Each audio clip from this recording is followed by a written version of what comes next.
Si les gusta lo que estamos haciendo y si aún no se han suscrito, quiero pedirles de favor que se suscriban. Muchísimas gracias, de verdad, eso nos ayuda mucho más de lo que se imaginan.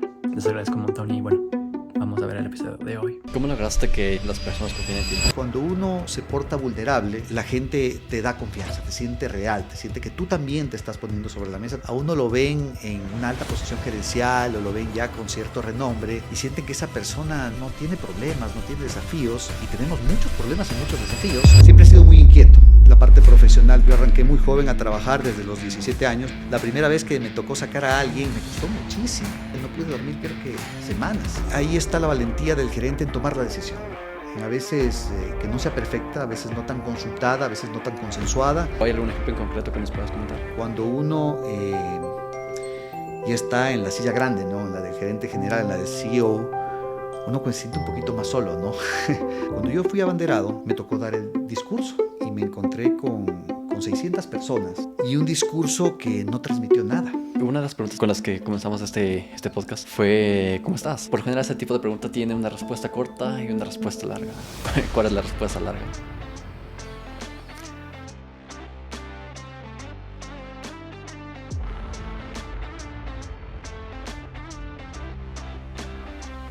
¿Qué tal, Jeffrey? ¿Cómo estás? Javier, mucho gusto. Qué gusto estar en tu casa y venir a visitarte. Muchas gracias. Gracias por aceptarme la invitación. Y bueno, una de las preguntas, Jeffrey, con las que trato de comenzar el podcast siempre es a fin de que las personas puedan entender quién es la persona que estamos hablando. Y en este caso lo que quiero preguntarte es ¿cuál es tu contexto? ¿Cómo fueron tus primeros años? Chévere, gracias. Bueno, primero yo, Javier, quería felicitarte porque creo que lo que estás haciendo con el podcast es generar valor. O sea, el poder lograr que los invitados puedan contar sus historias, sus experiencias, ayuda a generar la comunidad. Así que te felicito por esa gran iniciativa y por esa frontalidad en buscar gente como me buscaste a mí, sin conocernos, y invitarme a un lindo espacio como este y poder contar la historia. Así que quería arrancar y felicitarte por esa gran iniciativa que estás teniendo y desearte el mejor de los éxitos en lo que estás arrancando, ¿no? Porque esto tiene para largo, espero yo. Por supuesto, sí, muchísimas gracias, de verdad. Sí, a ver, mira, ¿cuál es mi contexto? ¿Quién es Jeffrey Illingworth? Mira, a mí me gusta definirme como una persona apasionada. Y apasionada en todo lo que hago. O sea, en mi parte profesional y personal creo que lo que me ha caracterizado siempre es ponerle mucha pasión a las cosas. Y eso me ha identificado y de una u otra manera, me ha acompañado toda mi vida.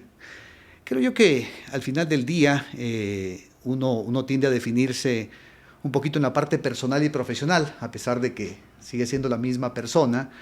Pero te quería compartir, tal vez soy ecuatoriano de nacimiento, guayaquileño, ya nací hace 46 años, pero he tenido la gran oportunidad de vivir en todo el Ecuador, así que creo yo que más que ponerme una provincia, creo que me considero un ecuatoriano de corazón por haber vivido en diferentes partes. Y en la parte personal, soy casado, mi esposa se llama María del Mar Peña, y tengo 3 hijos, Nicolás, Victoria y Leonardo, que realmente son la razón de mi vida. Entonces, el poder tener hijos sin duda fue una experiencia que me cambió y ahí hay un gran reto de seguirlos acompañando a sus desafíos. Ya en la parte profesional, realmente es algo que me ha acompañado durante muchos años. Yo arranqué muy joven a trabajar desde los 17 años, no sé por qué quise comenzar tan temprano. Sentía que tenía que hacerlo apenas terminé el colegio y desde los 17 comencé a trabajar, así que ya son cerca de 30 años de experiencias profesionales y en verdad es algo que realmente me ha marcado porque he tenido la fortuna de divertirme mucho en los trabajos, o sea, encontrar espacios donde he sentido que me he divertido, que realmente me es muy gratificante y además de eso he ganado mucha experiencia en el tema. Entonces son 30 años de diferentes empresas, no muchas, pero sí algunas. Tuve la fortuna también de, como comencé temprano, asumir posiciones de gerencia importante de temprana edad. Así que ya vengo, como yo digo, 20 años comprándome algunos dolores de cabeza, lógicamente con grandes desafíos. Y como yo digo, en la parte profesional, cuando uno comienza a tener gente a cargo, realmente ahí cambia un poquito la cosa. Cuando uno está solito, realmente es un tema, y cuando ya dentro de tu equipo hay gente a cargo, por más que sea uno, ya el compromiso es distinto. Lo mismo pasa con la familia y los hijos, entonces creo que ya la responsabilidad va cambiando. Me defino en la parte profesional como una persona bastante energética, me gusta transmitir mucha energía y ese creo que ha sido un sello que impregné o he impregnado durante toda mi vida. Creo que también soy una persona analítica, creo yo que me gusta analizar las cosas y esa es una virtud que tengo, siempre orientada a la gente. Creo que en los negocios, que he participado en muchas industrias, lo fundamental es la gente y creo que esa orientación a la gente es importante. Así que me ha gustado mucho el de que en las decisiones siempre me ha pesado el equipo y me ha pesado la gente. He tenido una amplia visión por participar en varios frentes, en varios temas, amplia visión a los negocios. Siempre me han gustado los desafíos y creo que es algo de que me ha movido mucho el tomar desafíos, el poder efectivamente tomar retos, dar resultados, o sea, siempre he sido una persona que me ha movido el desafío y creo que en estos desafíos siempre he sido muy flexible de seguir tomando muchas opciones, he sido muy inquieto en el hecho de los desafíos. Creo yo que aparte de la experiencia en la parte profesional de dar mi servicio a empresas, he podido también tener otros sombreros como son la parte de participar en varios directorios, que efectivamente ya uno participa ya como consultor, como asesor, y ese ha sido también un lindo espacio para poder ir conociendo y aprendiendo y poder aportar un poquito. He sido docente, he sido emprendedor, he sido mentor, así que siempre he sido muy inquieto en la parte profesional de tener varios sombreros. Así que una persona apasionada, como te diga, con un lindo desafío personal con la familia, con un lindo desafío profesional de seguir aportando y seguir contribuyendo y siempre buscando espacios para poder divertirme. Creo que eso es lo que me apasiona. Chévere, nos has dado ya una introducción que, bueno, es muchas de las cosas con las que quería seguir conversando durante el podcast, pero específicamente durante, no sé, hasta hasta cuando tuviste 10 años, ¿cómo fueron esos primeros años? A ver, yo creo que en general recuerdo una infancia bastante feliz, o sea, una vida de familia. Recuerdo una familia bastante consolidada.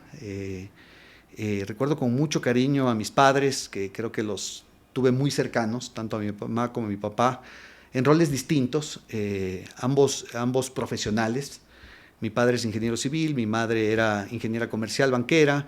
Ambos eran personas que admiraba desde la parte profesional y creo yo que fueron también muy cercanos a mí en la parte de la niñez. Así que recuerdo con mucho cariño a mis padres, a mi hermana, amigos, familia, diversión, juegos, estudio, responsabilidades, pero en general te diría que una infancia bastante feliz en general. Recuerdo con mucho cariño esos días de los 10 años, por así llamarlos, era cuarto grado jugando fútbol, cuarto grado con amigos, cuarto grado haciendo travesuras, así que creo que me viene una sonrisa cuando recuerdo los 10 años, sí. Qué bien, chévere. ¿Hacías algún tipo de deporte? ¿Te gustaba el fútbol? Sabes de que un tema que siempre me ha frustrado y tal vez, como te digo, soy muy inquieto. Yo veo con envidia a varios amigos míos de que toman un deporte y son unos cracks. Toman la bicicleta, toman el trote, toman lo que sea. Y yo nunca me pude enganchar con nada y siempre quise hacer muchas cosas. Entonces creo que fui hábil con los deportes, pero nunca fui el mejor en nada por no haberme enfocado en nada. O sea, me gusta jugar el fútbol, me gustaba jugar tenis, me gustaba correr. Entonces creo que en la vida de chiquito me gustaban hacer muchas cosas y siempre estaba buscando hacer algo distinto, ¿no? Yo me acuerdo de que, como te digo, nací en Guayaquil, tenía mucha familia allá. Siempre que había en vacaciones regresaba a Guayaquil y un verano hacía karate, otro verano hacía natación, otro verano hacía tenis. Entonces me tenían en muchas actividades que me gustó porque aprendí de todo, pero tal vez un tema que tengo frustración es de que no me enganché con nada. Y todavía han pasado los años y sigo con muchas actividades donde me gusta hacer deporte. Siempre lo he hecho, pero diferentes actividades que me han llenado en su momento. Así que sí, deporte me gusta. He hecho muchos deportes, pero no me he enganchado con nada. Todavía, yo creo que hay tiempo para engancharse con algunas cositas que están divertidas. Chévere. ¿Tú crees que tal vez esa experiencia que viviste, en la que estabas un verano haciendo un deporte o una actividad, el siguiente otra, es algo que tal vez lo aplicaste después? Porque, claro, estuviste en el directorio de varias empresas, trabajando en varias empresas de diferentes sectores, que es algo que creo que no es usual. Claro, sí. Como te digo, este reflejo de lo que he hecho en mi vida profesional, de siempre ser inquieto, siempre buscar nuevas cosas. También creo que se reflejó en el tema del deporte, donde hacía una cosa, sentía que ya más o menos la manejaba y comenzaba a hacer otra también para poder aprender. O sea, quería tener la versatilidad de ser hábil en varios temas. Entonces, creo que siempre me gustó no enfocarme en una sola cosa, sino tener amplitud. Y eso me ayudó en mi vida personal, en mi vida profesional y, como tú digo, en varios roles, ¿no? Inclusive era de los que tenía algunos grupos de amigos, es decir, no me quedaba con uno solo, sino que trataba de ampliar mi red y tener varios círculos. Entonces siempre fui inquieto y tratando de buscar siempre varias puertas y no tener solo una sola para depender de un solo grupo de amigos o depender de un solo deporte o depender solo de un ingreso, sino que siempre tener amplitud y ver opciones. Creo que ese tema desde chiquito pasó y mira, se reflejó en la parte profesional. Ese tipo de curiosidad creo que es importante en muchas profesiones. Y la que se me viene a la mente, en el caso tuyo, es cuando estuviste al frente de la bolsa de valores. ¿Cómo fue esa experiencia y cómo lo compararías tal vez con el primer trabajo que tuviste? A ver, te cuento un tema con la bolsa de valores que ahorita me viene a la mente, con la versatilidad que debe haber y con mi primer trabajo, esa me deja pensando. Pero mira, un tema particular es que yo entré a la bolsa en noviembre de 2019 y siempre la pandemia marca un hito, ¿no? En marzo de 2020. Y cuando entro a la bolsa a aprender del negocio, porque para mí era nuevo el mercado bursátil, me atraía mucho, siempre me atrajo mucho, como a todos, Wall Street, ¿no? Aquí hay una distancia importante todavía, pero es divertido, creo yo, que llevar empresas a la bolsa y poder efectivamente ofrecer alternativas. Y un tema que tú, como tú dices, de esa inquietud que me marcó a mí mucho en la bolsa fue que yo siempre tuve varios sombreros. En ese tiempo también trabajaba en el directorio de una empresa que tenía importaciones de China y creo que ahí por enero, en uno de los directorios de esta empresa, el gerente general de la empresa nos comparte de que China se está complicando, de que, ¿cómo se llama?, de que se están cerrando los temas, del que ya no podía salir de China, y comienza a darle mucha más importancia de la que nosotros desde acá le dábamos al tema de la pandemia. Y oye, comienzo a pensar en el tema y digo, oye, el tema de la pandemia puede complicarse. Y tengo que agradecer también a mi esposa, que también tiene una visión bastante amplia, que viendo un poco de noticias me dice, Jeffrey, la cosa se va a complicar. Esto era enero, donde nadie pensaba que iba a ser tan grave. Pero ya escuchando lo que escuché en este directorio, escuchando un poco a mi esposa en casa, digo, oye, creo que hay que ir preparando a la bolsa para lo que se podría venir. Yo tenía poco tiempo con el equipo, inclusive me faltaba hasta ganarme confianza, y armo un comité de crisis con el equipo. Y les digo, señores, creo que hay que trabajar en un proceso porque puede ser que la cosa se complique y preparémonos para el teletrabajo. Imagínate, en enero, 8 semanas antes de la pandemia. Entonces, como que, oye, este está loco, o sea, ¿de dónde saca eso? Tampoco es tan grave. Yo también te cuento una infidencia que yo ya viví en México una pandemia con el H1N1, que me tocó estar encerrado en el 2008 y ya me di cuenta de que potencialmente las cosas se podían complicar. Sin estar convencido de que la cosa iba a estar tan grave, comienzo a armar un comité multidisciplinario para organizar qué pasaría si nos toca teletrabajo. Y no te alargo el cuento, a 2 semanas de efectivamente de que se dé la pandemia, me llama el presidente de la bolsa y me dice, Jeffrey, tenemos que preparar algo por si acaso nos compliquemos. Le digo, Gilberto, que es mi buen amigo, Gilberto, está listo. Me dice, ¿cómo que está listo? Está listo, le digo, el plan está listo. Si es que efectivamente nos toca trabajar desde casa, todos pueden trabajar desde casa. Oye, no te alargo el cuento, el 16 que nos tocó el tema, reunimos al equipo y estábamos todos listos para el día 17, trabajar todos en teletrabajo desde la casa.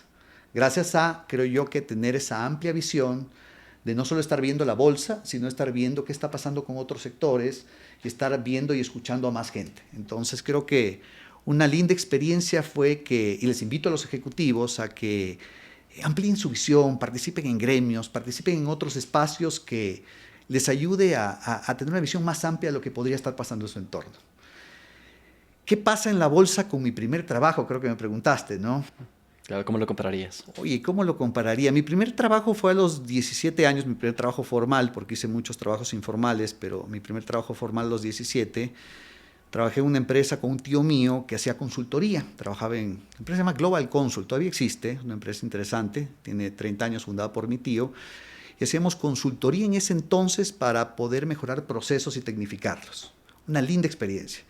Ahí trabajé en Banco Bolivariano, trabajé en Burger King, trabajé en el Colegio Alemán y yo era, pero la base de la pirámide, ¿no? Como analista.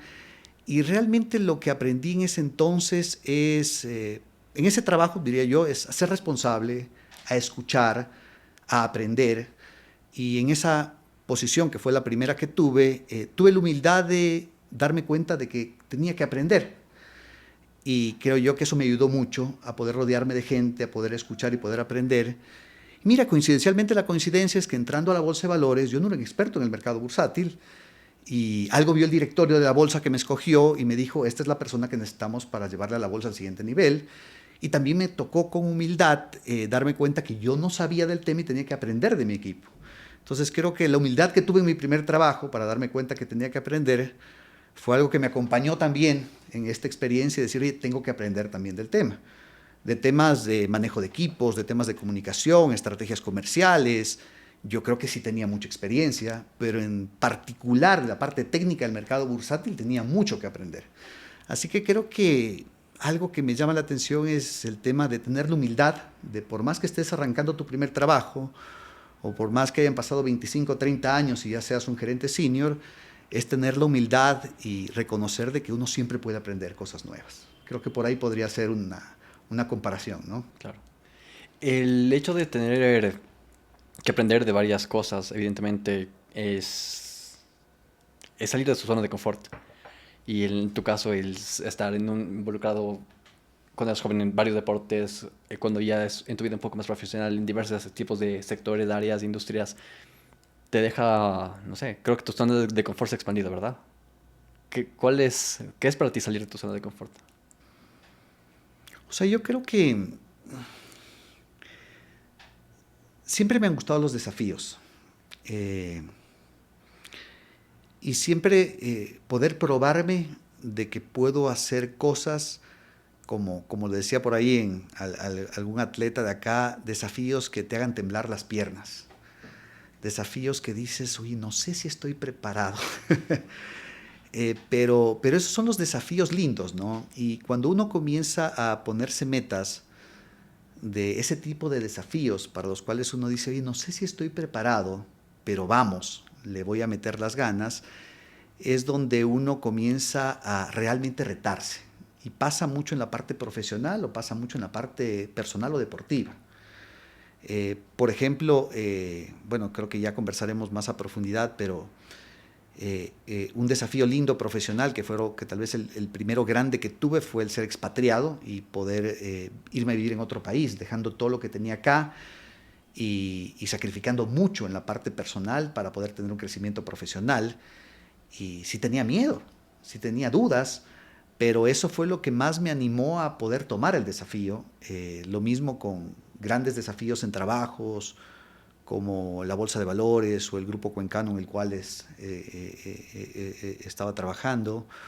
O inclusive ahorita me acuerdo la anécdota de cuando me preparé para subir a Cotopaxi, también que fue un reto lindo, un reto de que te hace temblar las piernas, de que dices tal vez no estás preparado para un desafío tan grande, pero prepárate y vas a ver que con voluntad, con corazón, con ganas, con sacrificios, se logran las cosas. Así que creo yo que qué es lo que te hace salir de la zona de confort es justamente tener esa capacidad de tomar desafíos que te hagan temblar las piernas y, y poder prepararte.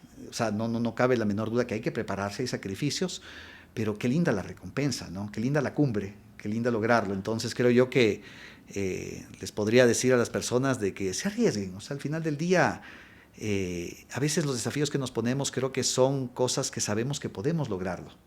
Y ese no resulta un desafío. El desafío es arriesgarse a hacer cosas que sabemos que no podemos lograr. Pero el esfuerzo, el sacrificio, la constancia, ese sí te va a traer el tema de la linda cima, la linda cumbre, ¿no? Entonces creo yo que ahí es donde creo que hay que invitar a la gente a que se ponga un poquito de metas más complicadas, ¿no? Más complejas. Entonces ahí creo que está el salir de realmente tu zona de confort. Mencionaste muchas cosas súper interesantes, pero quiero tomar un poco tus palabras. Y cuando saliste del país, cuando fuiste expatriado, como dices, ¿por qué lo hiciste? ¿Cuál fue la razón? A ver, mira, cuando uno trabaja en multinacionales, que me ha tocado mucho, Ecuador resulta ser un país interesante, pero te das cuenta que hay un mundo afuera, o sea, un mundo mucho más grande, y creo que esa es la oportunidad que te da trabajar en una empresa multinacional. Yo te digo, tuve la fortuna de estar 11 años trabajando en Philip Morris, y el otro día recapitulando, un tema que me gustaba mucho, y Ecuador tenía un tema particular de que venía mucho expatriado acá. Tuve la oportunidad de trabajar con ejecutivos, jefes directos o indirectos de todos los continentes y de muchos países del mundo. Así que dije, oye, aprendí de tailandeses, de africanos, de franceses, de americanos, de argentinos, de mexicanos. Y ahí es cuando te das cuenta de que chuta, el mundo es más grande.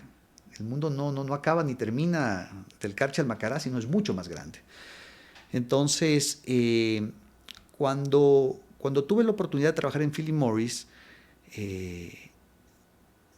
comencé a ver a esta gente y dije, ojalá que algún día tenga la oportunidad de yo también salir. Yo también era, como ecuatoriano, llevar mi banderita y no solo que el mexicano o el argentino o el colombiano vengan acá, sino un ecuatoriano pueda también ir a enseñar allá, que no es tan natural.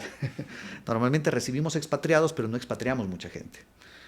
Pero me puse esa meta y dije, voy a tratar de lograrla, ¿no? Y te cuento una anécdota curiosa. Cuando ya tenía una posición importante, porque para ser expatriado, lastimosamente, o enhorabuena, uno tiene que llegar a posiciones gerenciales primero.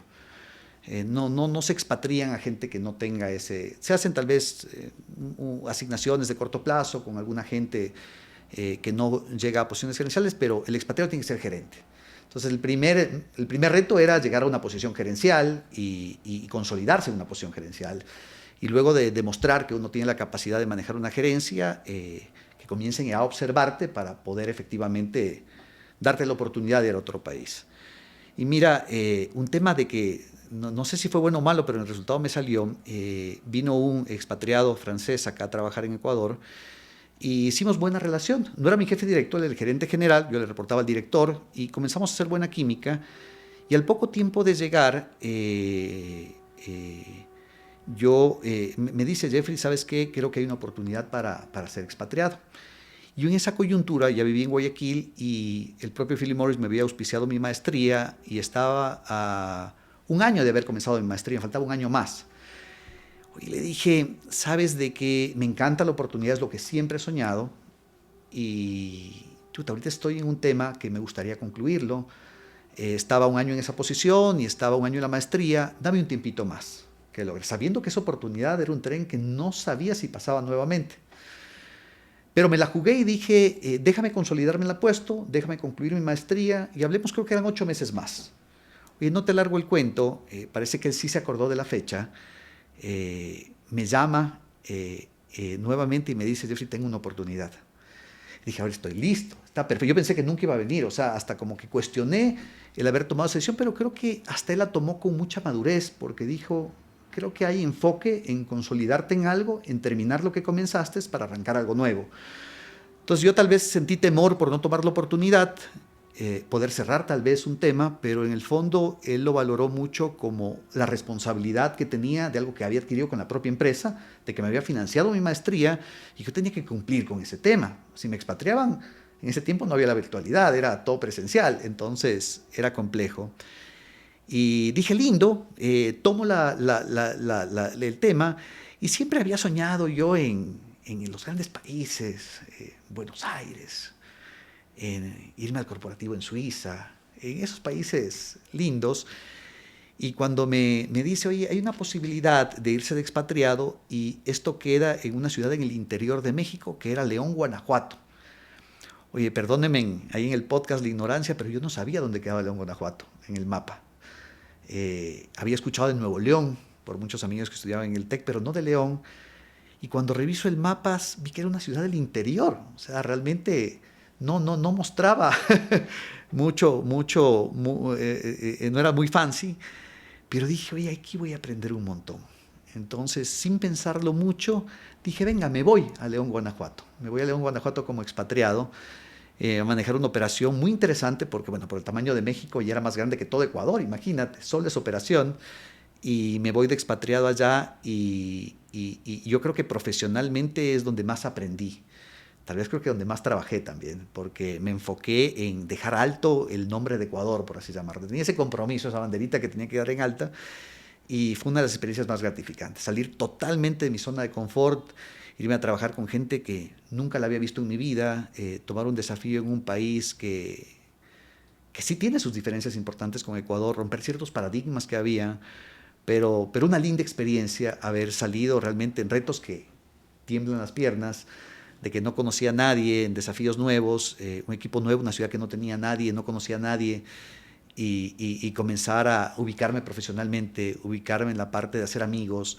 Y oye, fue una de las experiencias más lindas que tuve. Tengo amigos en León, Guanajuato todavía, hice amigos, luego me fui a Guadalajara, estuve algunos tiempos en el DF, pero me di una buena vuelta por México y realmente una experiencia linda, el poder salir del país, representar a tu país, ¿no? Llevar la bandera, el que un ecuatoriano también puede enseñar, ¿no? Puede llevar buenas prácticas afuera, y una experiencia linda, en verdad que se la recomiendo. Llámese en el tema de estudios, que yo también sé que tú saliste afuera también a estudiar tu maestría, pero el poder salir de las fronteras, el poder probarte a ti mismo, que ahora en un mundo tan globalizado uno puede ir conquistando el mundo, tomando decisiones de salir de tu país, creo que es una experiencia que se la recomiendo a todos, sea en la parte profesional, sea en la parte académica, creo que te aporta y mucho.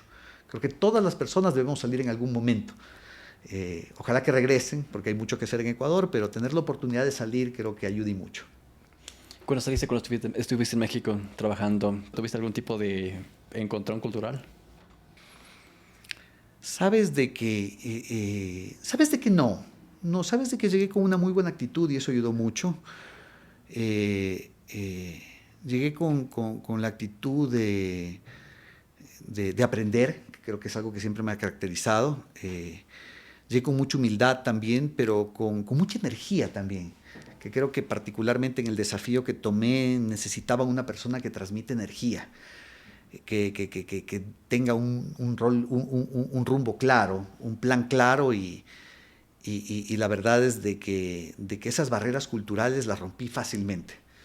Creo que, bueno, culturalmente entre México y Ecuador nos parecemos, somos amigueros, nos gusta la fiesta, nos gusta el fútbol, nos gusta tomarnos una cervecita. Entonces creo yo que culturalmente me acoplé muy rápido. O sea, yo al mes que estaba allá, ya inclusive comencé a hablar como mexicano, o adopté algunos slangs ahí. Entonces me adapté muy rápidamente, me compré como dicen ellos, la playera de la selección de México. Entonces me identifiqué mucho con la cultura, comencé a conocer mucho de México, a viajar mucho por el interior. Entonces, siempre algo que me ha caracterizado es que donde estoy trato de vivir con intensidad esa ciudad. Si hoy estoy en Cuenca, trato de vivir con intensidad en Cuenca, la ciudad. Si estoy en Guayaquil, lo mismo. Si estoy aquí en Quito, lo mismo. Si estoy en México, lo mismo. Como se dice, think global, act local. Piensa siempre global, pero actúa como la gente lo hace localmente. Así que creo que ahí es un lindo aprendizaje que tuve de adaptarme rápidamente a esa comunidad y la comunidad me acogió rápidamente también.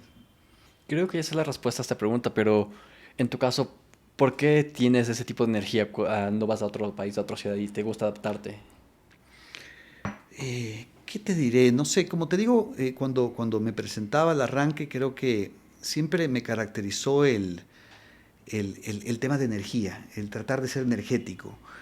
Creo que es un tema que me ha acompañado toda mi vida y creo yo que me ha funcionado.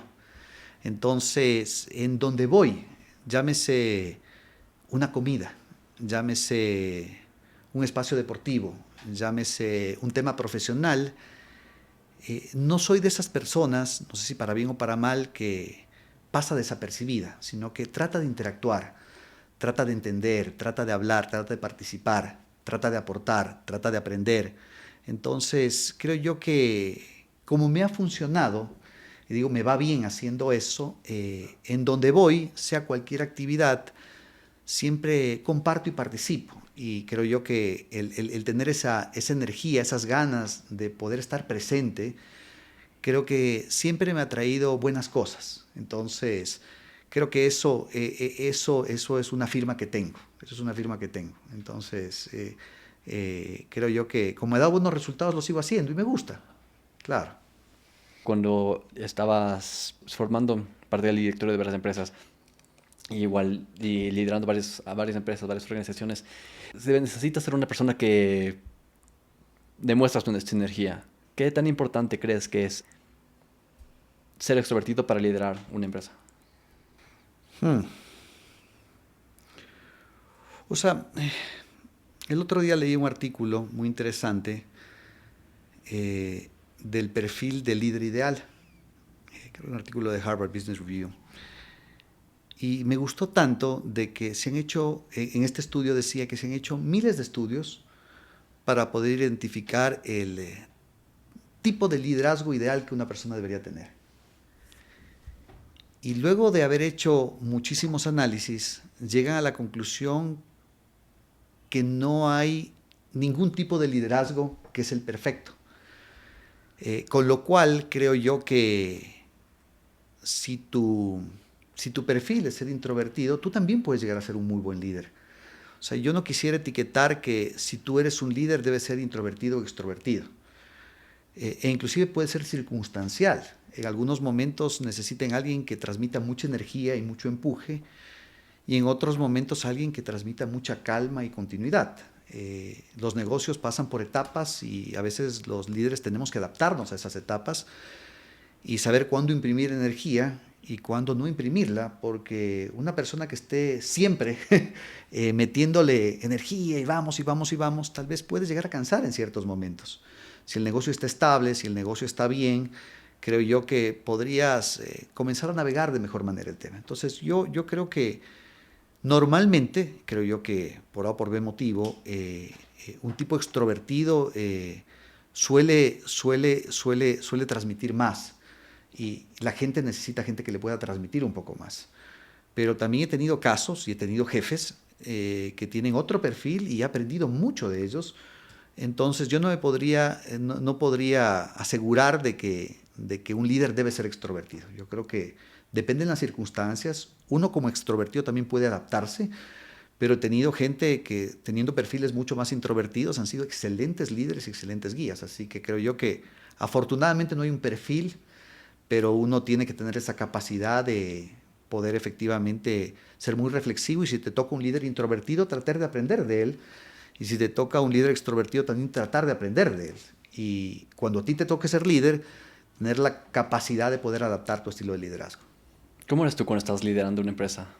¿Cómo actúas? ¿Cuál es tu manera de comportarte? Mira, como te digo, creo yo que en estos 20 años que he tenido la oportunidad de tener gente a cargo, yo creo que sí he tenido esa capacidad de adaptarme. Claro, uno tiene su estilo. Chuta, quitarle a Jeffrey su energía es un poco complicado, esas ganas, ese empuje, esa necesidad de obtener resultados. Creo que son ya, no sé si fallas de fábrica o parte del carro con el que vienes, que es difícil efectivamente decir, oye, Jeffrey, ya no le empujes tanto al carrito porque el carrito está andando, creo que me cuesta un poco más. Pero yo creo que he tenido la capacidad de adaptarme al equipo, imprimir ciertas buenas prácticas que efectivamente traigo y me han funcionado. Algunas veces me ha ido mal implementando ciertas prácticas porque creo yo que o el equipo era muy senior y le daba mucho seguimiento, o el equipo era no senior y no le daba seguimiento. Entonces creo yo que uno tiene que saber leer, y tal vez lo que te funcionó en un sitio no necesariamente te funciona en otro. Las empresas son distintas, los momentos son distintos, y uno como líder tiene que comenzar a adaptarse. Creo yo que uno va adquiriendo la madurez. Tal vez crees que una receta que funcionó en un sitio va a funcionar en otro, pero no necesariamente es así. Sí he cometido errores en ese tema de tal vez tratar de poner mi estilo de liderazgo en ciertos temas, pero en la práctica me he dado cuenta de que como líder uno tiene que saber leer mejor el momento, leer mejor el equipo y poder efectivamente adaptarse a las circunstancias. Aparte de la situación de la pandemia que conversamos un poco al inicio, ¿has tenido que pasar por algún momento difícil cuando estabas al frente de alguna empresa?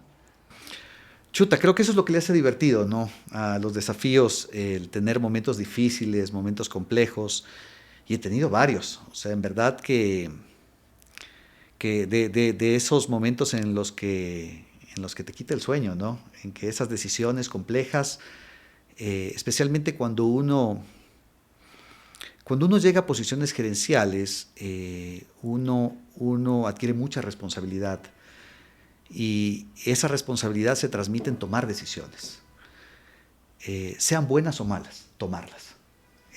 Y a veces tomarlas sin toda la información y sin todo el tiempo que uno quisiera. Pero si es que tú ya llegaste a una posición de liderazgo, efectivamente te toca tomar decisiones. Cuando uno está en una posición de liderazgo medio, uno puede compartir con su jefe esas decisiones complejas y acompañar un poquito ese tema. Cuando uno ya está en la silla grande, ¿no? En la del gerente general, en la del CEO, uno se siente un poquito más solo, ¿no?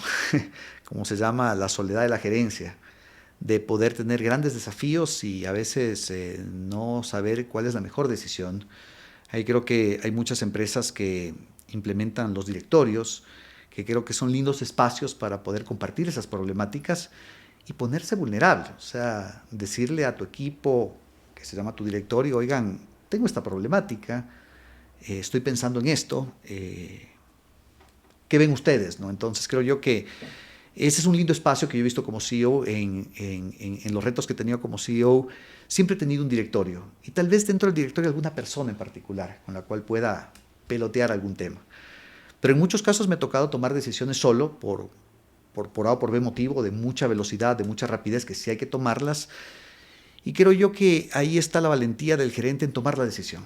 En a veces que no sea perfecta, a veces no tan consultada, a veces no tan consensuada, pero el tomarla. Y a veces equivocarse, que es parte del proceso, de esas cosas que te quedas pensando, oye, ¿por qué mandé ese mail? ¿Por qué respondí así? ¿Por qué dije eso? Pero en la práctica, cuando uno actúa en buena fe, es recompensado. A uno debería permitírsele tomar decisiones y equivocarse. Creo que es parte del aprendizaje y creo que es lo que te hace crecer el poder ir reflexionando sobre tal vez esas decisiones que no fueron las mejores que tomaste. No, pero en el día a día es tomar decisiones todo el tiempo y tratar de no equivocarse o equivocarse poco. Nos has comentado un poco a nivel general cómo funciona este tipo de situaciones, pero ¿hay algún ejemplo en concreto que nos puedas comentar? De decisiones complejas que he tomado que tomar. Sabes que las que más me han costado a mí son en los temas de gente, reestructuraciones. Creo que, varias. Entonces, creo que como líder, como gerente de algún área, uno tiene que cumplir con lograr ciertas metas, pero también el poder lograr que las empresas puedan lograr ciertos resultados. Y a veces para lograr esos resultados tienes que llegar a mirar cómo está estructurado tu equipo.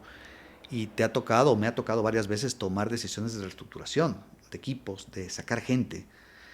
Y creo que esas son las decisiones que más me han costado porque, siempre creo que, como te comenté, me he considerado cercano a la gente, me he considerado que me gusta entender a la gente y me ha tocado sacar a muchas personas. Pero y en todos los trabajos, te digo, en Philip Morris, en la bolsa, en Grupo Vázquez, siempre me tocó tomar decisiones de cerrar empresas, de cerrar negocios, pero siempre creo que actué con frontalidad. Al comienzo no tanto. La primera vez que me tocó sacar a alguien me costó muchísimo. Tenía 26 años, realmente mi primera experiencia profesional y poder sacar a alguien de mi equipo, no pude dormir creo que semanas, pensando en cómo esa persona iba a llegar a su casa a decirle a su familia que no tenía trabajo y que yo era el que lo había sacado, cuando no era una decisión mía, sino que el negocio requería un cambio y la persona tenía que salir, que pasa mucho, pero creo que lo pensé demasiado. Pero me gustó esa introspección que hice de ponerme en los zapatos de él. Finalmente se tomó la decisión de que salga, pero me costó mucho y luego me di cuenta de que en mi rol me iba a tocar seguir tomando ese tipo de decisiones. Y lo que siempre me caracterizó es que yo hablaba con la gente. Yo siempre hablé con la gente, nunca le tuve temor a mandar a un tercero que haga la reestructuración. Siempre yo fui el que hablé, con todos. En verdad que esa parte me fue gratificante. Me acuerdo, chuta, o sea, que podía delegar algunas cosas, ¿ah? Porque uno tiene jerarquía, estás como gerente, estás con tu equipo directivo, está en el equipo de jefaturas y podrían estar gente de todavía un poquito más baja, ¿no? Pero te cuento de que, me acuerdo ahorita, el caso de la bolsa, que intenté hacer una reestructuración en pandemia, que hablé con todos los que salieron, directamente. Yo no delegué esa responsabilidad. Y recién en Grupo Vázquez me tocó cerrar una empresa que no era rentable y había no me acuerdo cuántas personas, creo que 16, 17 personas, y fui a hablar con todos, directamente yo. No delegué esa responsabilidad, yo lo hice. Yo fui, les expliqué qué es lo que estaba pasando, les anticipé lo que efectivamente iba a pasar y que la decisión que se había tomado era cerrar su empresa y que les avisaba porque no habíamos logrado las metas que teníamos que lograr y entre los accionistas y no delegando esa responsabilidad, inclusive yo también había recomendado de que no continúe la empresa. Entonces creo que lo que siempre me dio tranquilidad en estas decisiones complejas de reestructuraciones es que no delegué esa responsabilidad y yo lo hice siempre. Creo que eso es lo que me dejaba dormir tranquilo, de yo ser la persona que hablaba con ellos. Y creo que sin decir que sea fácil, creo que cuando uno asume de que en su rol de líder esas son las decisiones difíciles, uno tiene que estar ahí para tomarlas, no delegar ese tipo de responsabilidades. Claro, en algunos casos tal vez no puedas tener la oportunidad, pero en la medida que lo puedas hacer, sé tú el que efectivamente lideres esos temas. ¿Por qué no lo delegaste? Porque creía que era mi responsabilidad, creía que yo como gerente de esa empresa tenía que yo ser la persona que les transmita a ellos el mensaje de manera directa. Creo yo que el tomar el toro por los cuernos y el afrontar esa gran responsabilidad, esa decisión difícil que hay que hacer, la noche anterior no duermes, seguro, o la semana anterior no duermes, pero creo yo que a mí me daba mucha tranquilidad ser yo el que transmite ese mensaje. Y siempre lo hice así, siempre que hubo una reestructuración lo hice. Hubo desvinculaciones durísimas que me tocó vivir, desvinculaciones de que la persona se quebró o se ha quebrado, varias de esas, pero decisiones donde la gente nunca entendió el motivo, pero yo creo que el poder enfrentar esas situaciones te da mucha madurez, porque esas son las decisiones complejas. Ahí es donde para eso te contratan, ¿no? Para tomar esas decisiones difíciles, para ser tú quien efectivamente las tome. Entonces creo yo que pecho a las balas con ese tipo de cosas, prepararse, no delegar esas decisiones difíciles, enfrentar el tema, y creo yo que me ha tocado vivir muchos de esos temas y tal vez me tocará seguir viviendo ese tipo de temas. A nadie le gusta hacerlo, pero es parte, el combo viene completo, ¿no? Viene con el paquete que te dan el tema de tomar decisiones complejas y tú ser el que las enfrenta. ¿Cuál ha sido la decisión más difícil que te ha tocado enfrentar? En el tema, o sea, El tema de profesional. negocios. Ajá. A ver, yo creo que son varios temas realmente. O sea, por ejemplo, un proyecto muy interesante. O sea, es que tengo varios, ¿no? Pero podría contarte tal vez unos tres temas en tres diferentes empresas que creo que son decisiones complejas. Creo yo que, por ejemplo, en Grupo Fibeca, cuando trabajé en el grupo, yo era director de estrategia y nuevos negocios y desarrollo de negocios. Nos encargaron un proyecto de evaluar alternativas para buscar potenciales inversionistas para el grupo. Fue un lindo proyecto, un lindo desafío de muchos años. El proyecto tomó un montón de tiempo en que lo manejamos con mucha confidencialidad y buscamos alternativas para buscar para la familia, para los accionistas, las mejores opciones de empresas que estén interesadas en venir a Ecuador y, lógicamente, o ser socios o adquirir la empresa. Finalmente, la empresa se vendió en el 19, que fue una de las transacciones más grandes que han habido en el país, pero trabajar en uno de esos proyectos grandes donde uno tiene que guardar confidencialidad, no por un mes, por 2 meses, sino por años, es duro y a uno le pica la lengua por contar lo que está haciendo, porque son cosas grandes, interesantes, pero guardárselo, creo yo que son lindos desafíos y creo yo que es un lindo proyecto. Los más lindos proyectos que he trabajado ha sido este tipo de proyecto, por ejemplo, con la compra-venta de Grupo Fibeca. En la bolsa de valores me tocó vivir una gran crisis institucional, que es algo que lo había enfrentado, pero no como CEO anteriormente. Esta vez me tocó enfrentarlo como CEO, como representante legal. Y creo que está subvalorado el ser representante legal de una empresa. Cuando uno adquiere la gerencia general, también adquiere la representación legal de la empresa. Y esa es una responsabilidad que, si las cosas se hacen mal, el que termina asumiendo la responsabilidad, o sea, como si el que se va a la cárcel eres tú. Y uno ni siquiera dimensiona ese tipo de responsabilidad que uno tiene cuando es CEO y eres representante legal de la empresa. Entonces, estábamos hablando de una situación muy compleja que pasó en el mercado de valores, con varios participantes que no actuaron de manera correcta, emisores que entraron al mercado y no fueron transparentes con el tema, e inclusive una de las estafas más grandes que ha habido en el país, que es la estafa del ISPOL, que también fue un tema bien complejo que no pasó ni siquiera por la bolsa que yo gerenciaba, pero se ocupó al mercado de valores para hacerlo. Y realmente, oye, fue un tema complejo de manejar medios, manejar autoridades, manejar redes, es decir, una crisis realmente como es. Trabajamos con el directorio, trabajamos con mucha celeridad y con mucha frontalidad. Asumimos la crisis como era, una crisis compleja, y pudimos, gracias a mucha comunicación, a mucha conversación, creo yo que ser muy transparentes en decir las cosas como son. Si habían errores que se habían cometido, enfrentarlos y decirlos, y si habían temas de que había que aclararlos, también aclararlos. Entonces creo yo que otro lindo aprendizaje ha sido los manejos de crisis, que uno nunca está preparado para eso, pero pasa, ¿no? Y creo yo que hay que saber cómo manejarlas. Y como te digo ahora, en Grupo Vázquez, creo yo que nos tocó revisar muy bien el portafolio de negocios del grupo, que era un grupo hiperdiversificado, y nos tocó tomar decisiones duras sobre cierre de ciertos negocios que tenían mucho tiempo en el grupo, había mucho apego emocional, y nuestra recomendación era que se focalicen un poquito más. Entonces nos tocaba ir tomando decisiones de recomendar ciertos cierres de negocios que hacían perder foco y que necesitabas consolidarlos.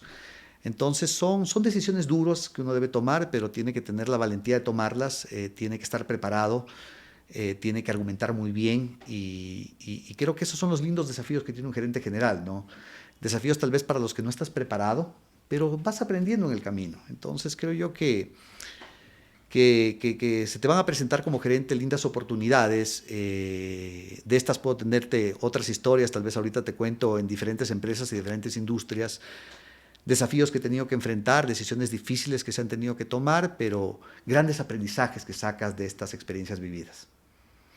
Tú estuviste, si no estoy mal, en 20 empresas en 10 industrias diferentes.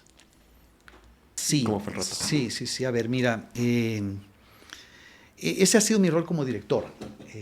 Aparte de estas responsabilidades que he tenido en las diferentes empresas que he trabajado, yo anecdóticamente, cuando entré a la primera empresa familiar en la que trabajé, que era el Grupo Fibeca, yo estaba ya como director y comencé a tener exposición con el directorio la primera vez, porque en las multinacionales tú estás tan lejos del directorio, tan lejos de los accionistas, que no sabes ni siquiera qué hacen ahí, como le decíamos, creo que le decíamos el Olimpo ahí, en donde tal vez era difícil llegar, pero en empresas familiares locales uno puede tener interacción con el dueño e interacción con el directorio. Y en Grupo Fibeca, en el 2012, ya hace más de 10 años, tuve la oportunidad de interactuar con un directorio, y así como en algún momento te conté que me puse la meta de ser expatriado en Philip Morris, aquí también me puse la meta de ser director algún día. O sea, me gustó tanto el rol de un director, de una persona externa que viene con su mejor ánimo a ayudar, que dije, oye, algún día me gustaría sentarme en esa mesa. Y no me puse una fecha en concreto, pero comencé a interesarme por el tema. Y mi primer paso fue darme cuenta que para llegar a eso tenía que ir pasando por pasos intermedios, y me involucré con las organizaciones, como se dice, las non-profit, las que no te pagan, pero comienzas a aprender. Entonces me comencé a involucrar en algunas organizaciones donde comencé a participar como un directorio, por así llamarlo, y comenzar a interactuar y aprender de otras industrias. Entonces, esta primera experiencia me gustó porque ya me permitía hablar en otras partes, pero ad hoc, ¿no? Sean gremios, sean asociaciones. Dije, aquí puedo aprender, aquí voy a aportar y voy a aprender. Entonces comencé a interactuar en el tema. Y otro tema que me gustó mucho a mí, que me demoré mucho en aceptar esta invitación, porque años atrás se me había hecho, pero por ahí en el 2016, me invitaron a participar en una organización de la cual soy parte actualmente, que se llama REF Executive Forums, que lo que hace es un esquema donde junta ejecutivos de alto nivel, principalmente gerentes generales, directores de empresa, en grupos, en foros, para que puedan compartir experiencias reales y puedan aprender de las experiencias. Y dije, oye, si yo quiero el día de mañana estar sentado en directorios, qué linda oportunidad tener un espacio al mes para que alguien plantee una problemática y los que estamos en el grupo podamos apoyar en cuál es la mejor alternativa, en saber preguntar de manera correcta y poder asesorar. Y no te alargo el cuento, ese sí cambió rápidamente el tema, porque al poco tiempo de estar ahí, uno de los amigos del foro me dice, oye Jeffrey, me gusta mucho tu perfil y quiero recomendarte para un directorio. Y no, pues dije, finalmente llegó la oportunidad. Y creo que al poco tiempo de estar en Executive Forum yo ya participaba en mi primer directorio como independiente. Y luego de eso vino la segunda invitación y luego la tercera. Y luego dije, oye, qué lindo que se me esté dando la oportunidad de lo que yo había soñado que algún día quería estar. Se me dio creo que antes de lo que yo estaba preparado, ¿no? Entonces comencé a participar en varias industrias, en sectores tal vez cercanos o no cercanos. Y bueno, la gran experiencia que tuve en Grupo Vázquez, de este grupo hiperdiversificado que trabajaba en 10 industrias, donde yo como representante de los accionistas participaba en todos los directorios de las empresas. Entonces, gracias también al grupo, tuve la oportunidad de estar en varias industrias porque era el representante. O sea, yo era el gerente general del grupo, pero también el representante de los accionistas en las diferentes empresas. Entonces, gracias a eso es de que creo que es un número grande que dice, oye, ¿cómo estuviste en 20 empresas, en 10 industrias? Es gracias a esa primera etapa que tuve de poder irme poniendo esa meta de ser parte de directorios, y luego este grupo que hiperdiversificado me invitó a poder conocer de todas las industrias donde estaba yo como representante de empresa. Entonces, creo yo que ha sido una de las experiencias más lindas que he tenido, de poder aprender de todo un poquito y poder contribuir, y uno no se da cuenta de que con las experiencias que uno va adquiriendo, no importa la industria, hay siempre algo que uno puede aportar. Entonces creo yo que ahí hay unas lindas oportunidades para ejecutivos de que se vayan preparando. El tema de gobernanza es algo que se viene. Las empresas necesitan darle compañía a su CEO. Gobernanza te da mucha transparencia, y creo yo que no es una moda, sino que varias empresas familiares van a ir montando gobernanza corporativa, van a ir montando directorios, y se necesitan ejecutivos que se vayan preparando para el día de mañana tomar esos roles de acompañar al CEO, acompañar a los accionistas en esas decisiones importantes que se deben tomar. Entonces, linda experiencia la de los directorios, me he divertido mucho. Creo que cuando estuviste en este foro, estuviste en el momento correcto, en el lugar correcto. ¿Crees que eso pasó de casualidad, tal vez? No, te cuento que no fue casualidad. A mí ya me habían invitado, pero por A por B motivo a veces uno no toma la decisión en el momento. A veces tienen que pasar cosas que te hagan efectivamente reflexionar, y creo yo que llegó el momento correcto para poder participar. Ese mismo año, en el 16, pasaron algunas cosas en la parte profesional que creo que me sacaron de mi zona de confort y me comenzaron a darme cuenta que tenía que hacer cosas nuevas. Y ese mismo año finalmente acepté la invitación de ser docente por primera vez en el 2016, y acepté la invitación de ser docente, que por algunos años me la había hecho un amigo y por A por B motivo no le había aceptado la invitación, y finalmente lo acepté. Igual pasó con los foros que me habían invitado años anteriores, pero por A por B motivo no lo hacía, y también lo acepté y también emprendí. Entonces ese año me permitió darme cuenta que tenía que abrir más frentes. Entonces, si tú me dices, ¿fue coincidencia? No, creo yo que para todos estos temas yo sí estaba preparado. Yo creo que llegó el momento en el cual, porque creo que, por ejemplo, para ser docente uno sí tiene que tener cierta preparación y ciertas experiencias.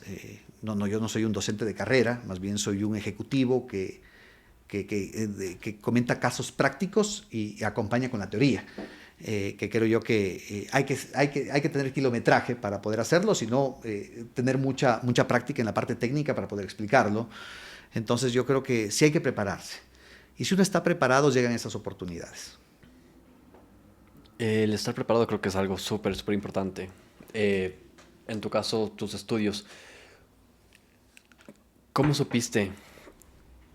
Bueno, creo que en retrospectiva se puede conectar los puntos hacia atrás y creo que tal vez puedes tratar de racionalizar las decisiones que tomaste con respecto a la parte académica, pero cuando estabas, no sé, cuando tuviste 17, 18 años, ¿cómo supiste estos son los puntos que quiero conectar después?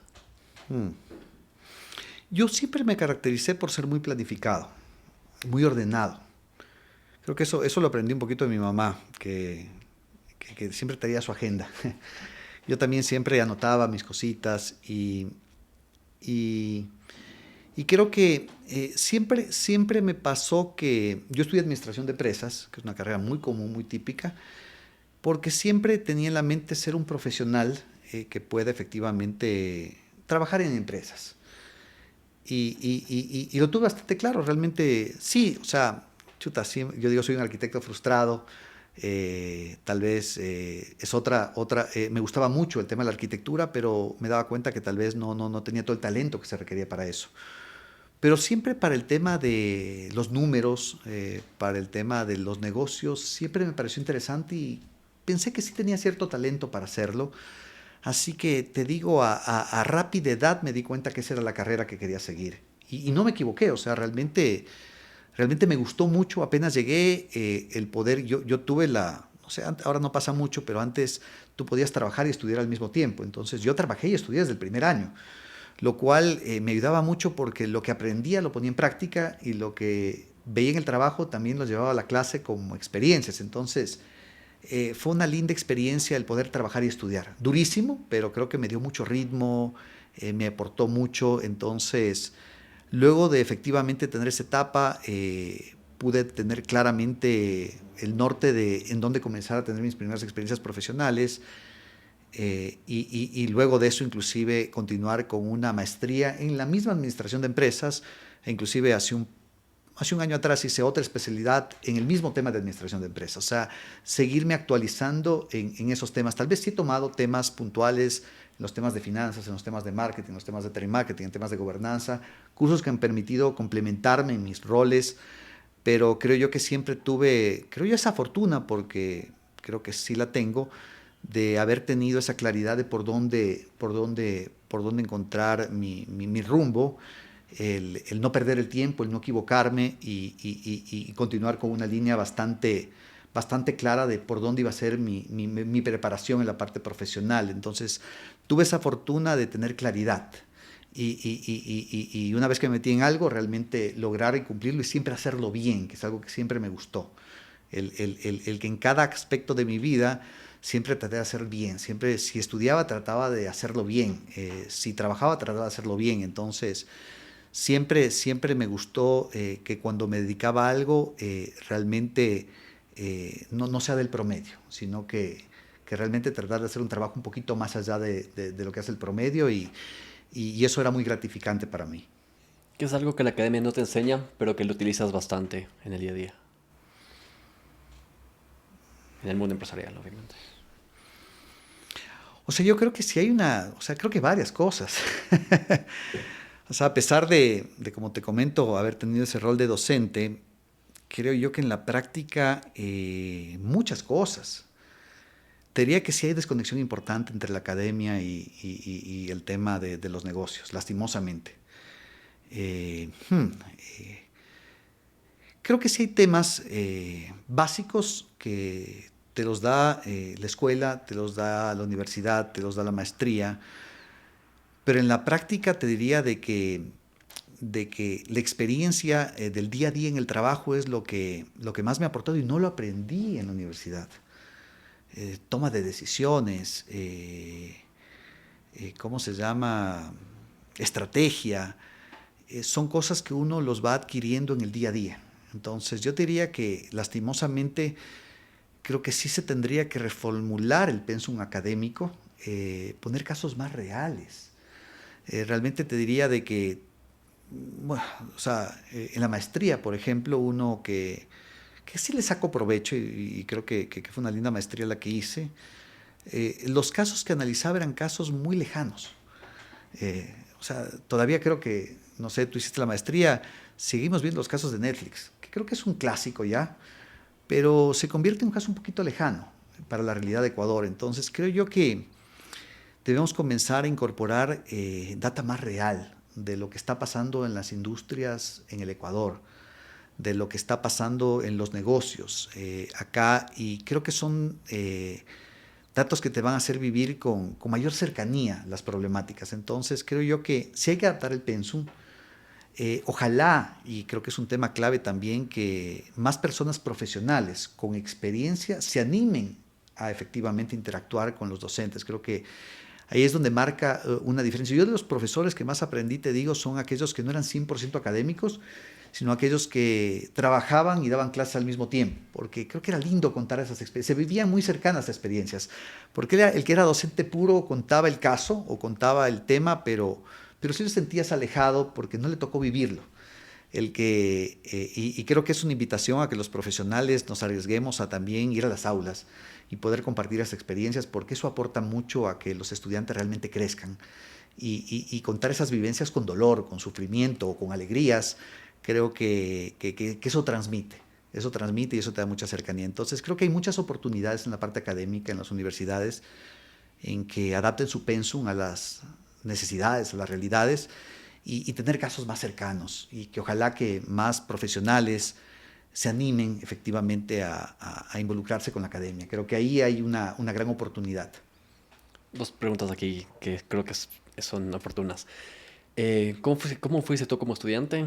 ¿Y qué es lo que hiciste diferente cuando ya estabas en la academia? A ver, yo creo que como estudiante, yo sí era de los nerds. Sabes de que yo como se dice, no sé si ocupo esta palabra, el matón, creo que se ocupa, ¿no? Oye, a mí siempre me gustó dedicarme a algo, como te digo, y hacerlo muy bien. Yo fui abanderado de la escuela, abanderado del colegio, siempre en el cuadro de honor de la universidad. Entonces, siempre me gustó, si me metía a algo, realmente comprometerle y hacerlo bien.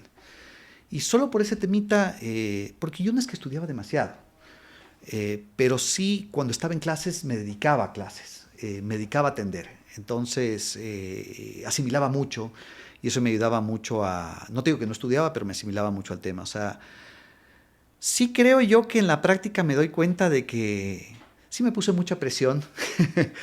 Creo yo que me faltó involucrarme en cosas de que tal vez me hubieran generado más valor agregado, o me hubieran complementado de mejor manera, tal vez más involucramiento en el deporte, en actividades adicionales que habían, que creo yo que eran complementarias y necesarias. Creo yo que el tener una persona integral que sea un buen estudiante, pero también sea un buen deportista, que sea bueno en las artes, creo que genera más valor de tener solo un buen estudiante. Entonces yo creo que sí perdí oportunidades de, por dedicarme al estudio, dejar otros temas que creo que me iban a ayudar mucho en la vida. Entonces, mirando hacia atrás, creo yo que podía tener, igual ser un buen estudiante, tal vez no tanto de élite, pero sí tener un poquito más de amplitud sobre otros temas que también son muy importantes en la vida. Y ahí te cuento una anécdota que me hizo reflexionar mucho. Cuando yo fui abanderado a los 17 años en el colegio, me tocó dar el discurso de agradecimiento a los estudiantes y me encontré con 600 personas al frente mío y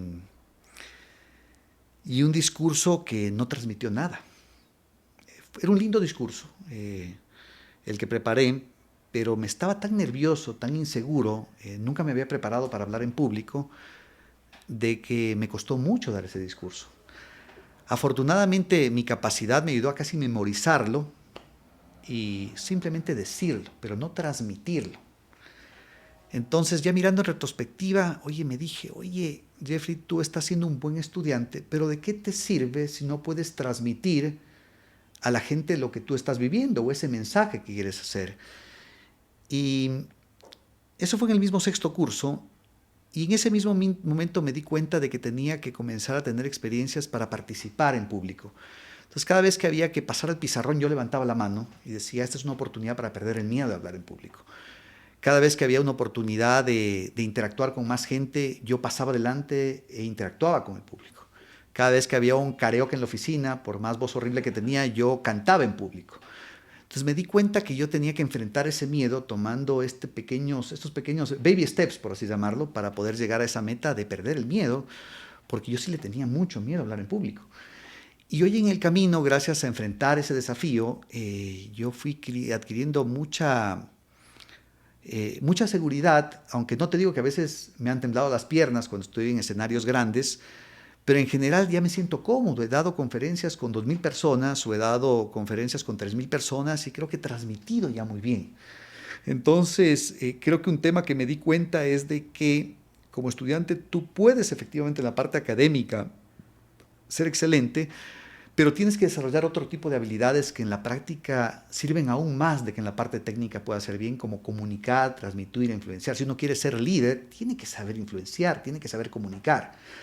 Entonces creo yo que esas son de las experiencias en la parte académica de que efectivamente recuerdo, ¿no? El haber sido siempre un buen estudiante, tal vez me hubiera gustado tener un poco más de amplitud en otras cosas, y comencé a darme cuenta que hay otros temas también importantes en la parte de desarrollo, como desarrollar habilidades de comunicar, de transmitir. Tú me preguntas ahora en mi rol de profesor, que tampoco lo he hecho de manera full time, porque no me ha permitido mi agenda, pero he dado varios talleres, varias horas de clases en la universidad, en maestrías, en cursos, en talleres, y realmente lo que más me ha gustado es transmitir, o sea, el poder compartir experiencias. Y me ha ido bien. O sea, en verdad que me da mucho gusto el encontrarme con alumnos o encontrarme con gente que se acuerda de mí. Que me dice, oye, qué linda experiencia fue haber participado en un taller contigo. Esa energía, esas ganas, esas experiencias que nos contaste nos ayudaron mucho. Trato de también interactuar más con la gente, tratar de no tener un monólogo, sino que la gente participe, la gente interactúe, forzarle inclusive un poquito. Y creo yo que no me pase lo que pasaba antes, que claro, la academia ha evolucionado mucho, pero el profesor era en ese momento el único que sabía, esa persona erudita que nadie podía objetarle, y hoy estamos en otra etapa. O sea, hoy estamos en la etapa donde uno tiene que ser humilde y puede aprender de un alumno. Ahora hay tanta información acá en el teléfono que uno entra a Google y sabe si que lo que el profesor está diciendo está bien o está mal. Entonces uno tiene que cambiar. Entonces yo creo que ha evolucionado ese tema y creo yo que han sido dos sombreros que he tenido, uno como estudiante, otro como docente, pero dos sombreros lindos, de los cuales he tenido lindas experiencias, con oportunidades de seguir mejorando, pero realmente creo que me considero un estudiante de toda la vida, sigo estando en cursos y que sigo tratando de aprender, y ojalá que algún día, cuando tenga un poquito más de tiempo, pueda volver a la docencia, que es algo que también me gustó mucho y de lo cual aprendí mucho. Hablando de sombreros, ¿cuál es tu siguiente sombrero? A ver, creo yo que, y te contaba que ahorita estaba en una transición, entonces yo actualmente, o sea, siempre pensé en este rol de director, por ejemplo, en este rol de profesor, siempre me consideré que iba de la mano como un asesor de la mano, como una persona que pueda llevar y transmitir algo. Y conforme con ese sombrero que he ido en los últimos años adquiriendo, un rol en el cual me veo y en el cual estoy actualmente y que me gusta mucho es el tema de la consultoría. Es decir, si tuve la oportunidad de poder apoyar a empresas a que mejoren sus indicadores, mejoren sus resultados, mejoren su equipo, tal vez el poder diversificar mi tiempo y apoyar a varias empresas a que puedan implementar eso, acompañar a los gerentes a que puedan implementar buenas prácticas, es algo que siempre me gustó. Lo hice como director y ahora creo que en este rol de consultor también me parece muy interesante. Entonces, apenas arrancó esta transición con este grupo que estuve 2 años y medio aproximadamente. Tuve una invitación de una empresa bastante importante, una multinacional que opera cerca de 170 países, que tiene operaciones acá, que estaba abriendo justamente la división de consultoría, una empresa establecida, grande, que estaba abriendo los temas de consultoría y me invitaron a liderar esa área. Entonces, estamos justamente arrancando ese proceso de apoyar a empresas a que puedan mejorar sus indicadores, a que puedan implementar estrategia. Y efectivamente ese rol me atrapa mucho porque, como te digo, hoy por ejemplo en la mañana estuve con una empresa en el sector lácteo, tratando de apoyarle y acompañarle. En la tarde estuve en la mañana, medio mañana en un banco y en la tarde en una empresa de software. Entonces creo yo que el haber tenido esa versatilidad, de estar trabajando en diferentes industrias, me permiten hablar con todos de un poquito. No soy especialista en lácteos, ni en banca, ni en software, pero hay un tema común que todas son empresas que tienen gente, que tienen procesos, que quieren mejorar ciertos indicadores y que puedo acompañarles. Entonces, estoy con este lindo desafío en la parte profesional de ahorita tener algo un poquito ya más propio, ser socio, ser partner en esta empresa, que es un lindo desafío y me gusta. Y tengo el otro tema que te comentaba, que estoy en la parte de, no sé, el uno estoy tocando empresas y en el otro me gusta tocar gente.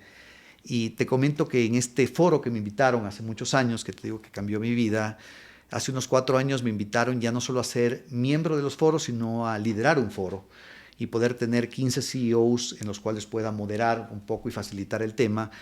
Y ha sido una de las experiencias más gratificantes que he tenido, el compartir con gente de altísimo nivel, como yo digo, gente de la cual uno aprende todos los días, y no, pues súper gratificante. Y ahora, justamente en esta transición, también me he involucrado más con la empresa y estoy manejando un segundo grupo de 15 CEOs. Es decir, ya tengo 2 grupos de gente donde compartimos experiencia y crecemos como profesionales, crecemos como personas. Entonces, creo que luego ya de 30 años de experiencias profesionales, poder dividir mi tiempo entre ayudar a empresas y ayudar a personas, oye, creo que es súper, súper gratificante.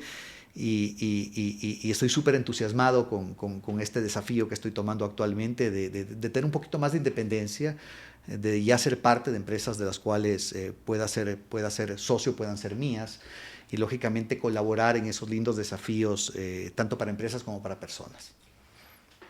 Con frecuencia a mí, no, bueno, de hecho no me gusta decir nunca, nunca, pero en tu caso tal vez hay algún sombrero que no quisieras tomar.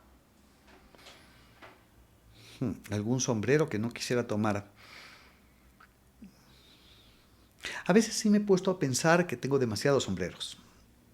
Eh, Siempre he sido inquieto y siempre he tenido un emprendimiento propio, imagínate siempre, porque siempre me ha gustado estar del lado de crear empresa, crear trabajo. No en grande magnitud, pero siempre tener ese temita. Yo creo que para poder hacerlo sí necesitas un poquito más de foco. Entonces, más allá de no tomar un sombrero, yo creo que a veces sí he tomado demasiados. Y yo creo que podría haber dejado de ponerle foco en algo que si le hubiera puesto más tiempo hubiera resultado mejor. Entonces, creo yo que es importante que un ejecutivo tenga varios sombreros. O sea, yo si hoy veo un ejecutivo, perdón que lo diga así, que participe en directorios, participe en gremios, es docente e inclusive tiene su emprendimiento, a mí sí me genera valor agregado en lugar de tener un ejecutivo 100% haciendo únicamente su rol dentro de la empresa, que es valorable, que es respetable, pero yo creo que si tú puedes como ejecutivo tener sombreros complementarios, porque al final del día son complementarios, yo sí creo que le pongo un tema adicional, un plus adicional a esa persona que está buscando hacer algo adicional. Ojo, como ejecutivo tienes que dar buenos resultados. Creo yo que no por adquirir nuevos sombreros puedes descuidar el otro, pero si tú puedes hacer bien lo que haces y además de eso participar en gremios, participar en asociaciones, participar en mentorías, creo que a mí sí me genera valor agregado el que tú le inviertas parte de tu tiempo también a otro tipo de temas que te agregan valor, una persona que esté permanentemente formándose.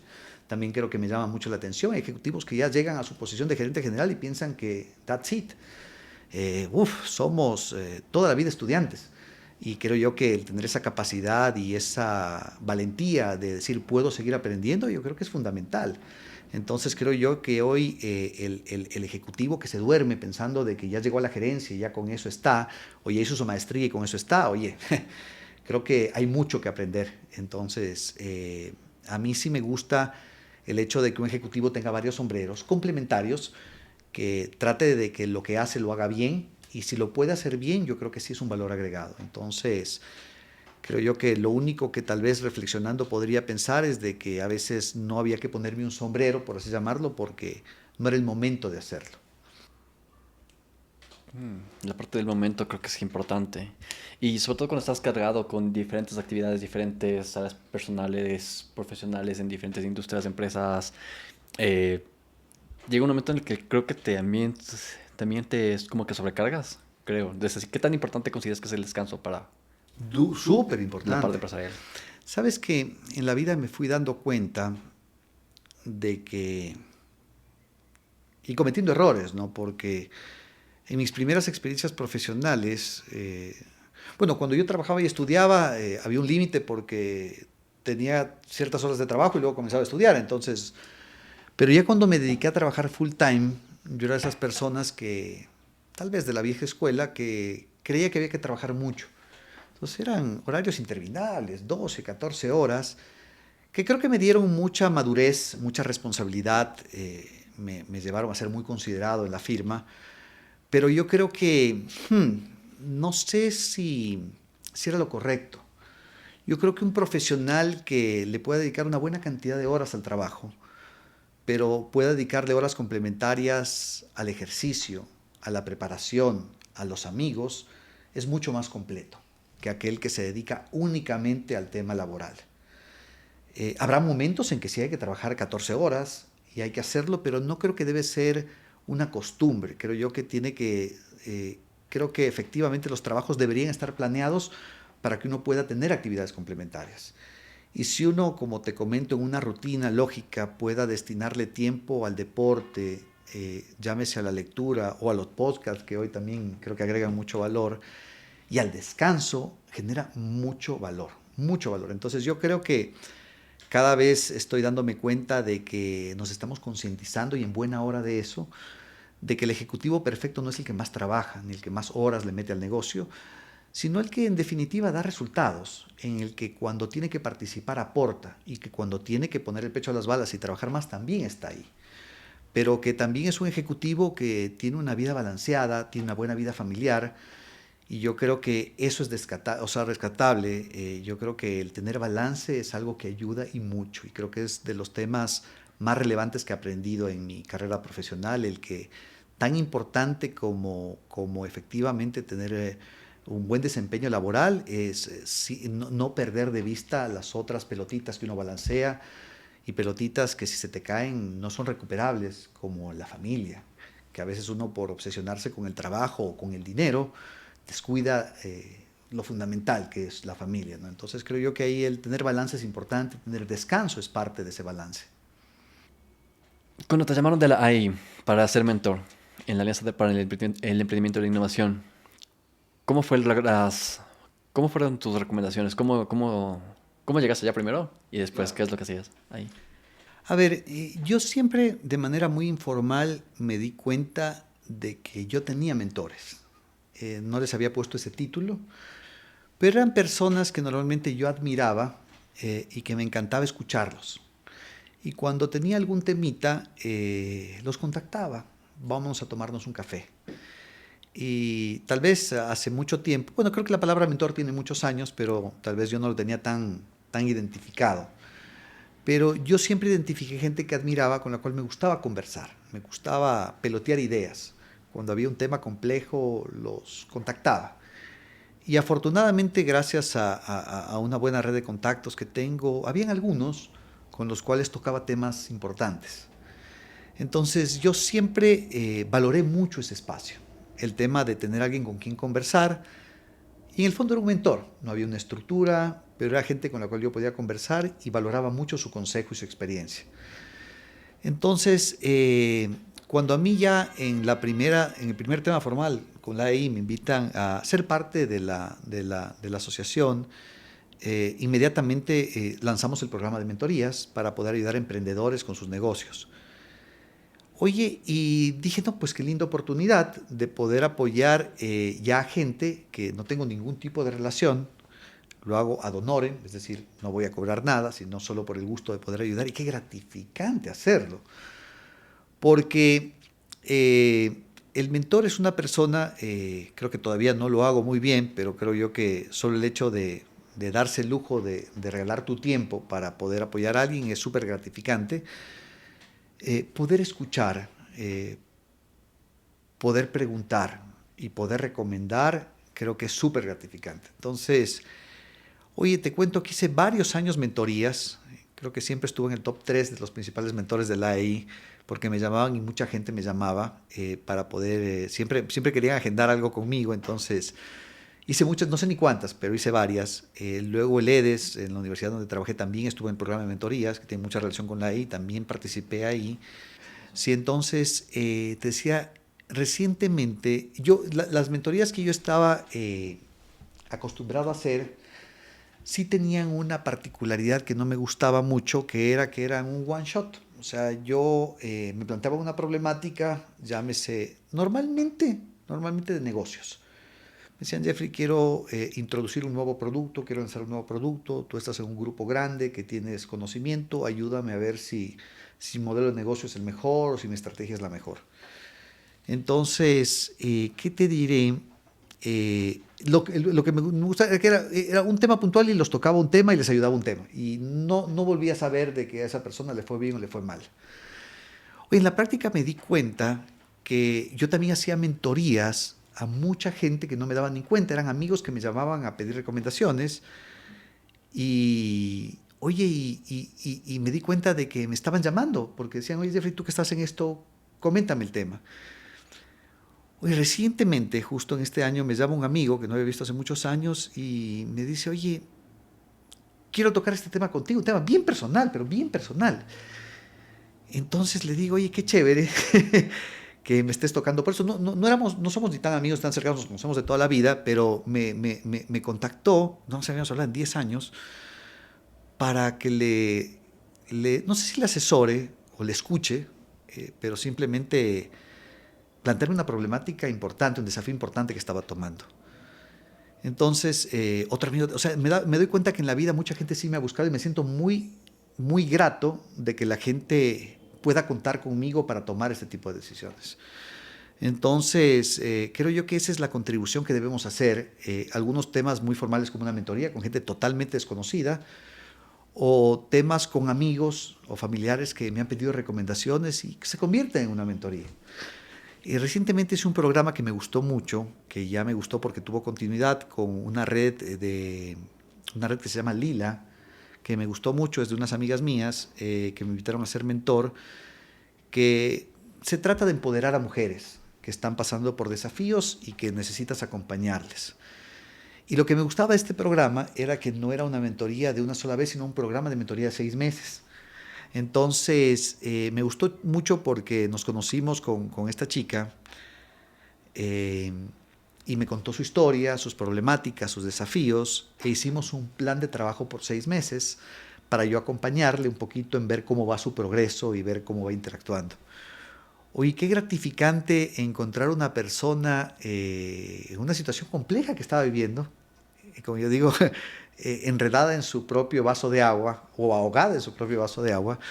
Y el poder escuchar a un tercero, yo siento que sí le ayudó y mucho. Y tener un programa para acompañarle por 6 meses fue un lindo desafío. Y oye, en los 6 meses, todo lo que nos habíamos planteado de poder mejorar, en verdad que digo, hicimos check en casi todo.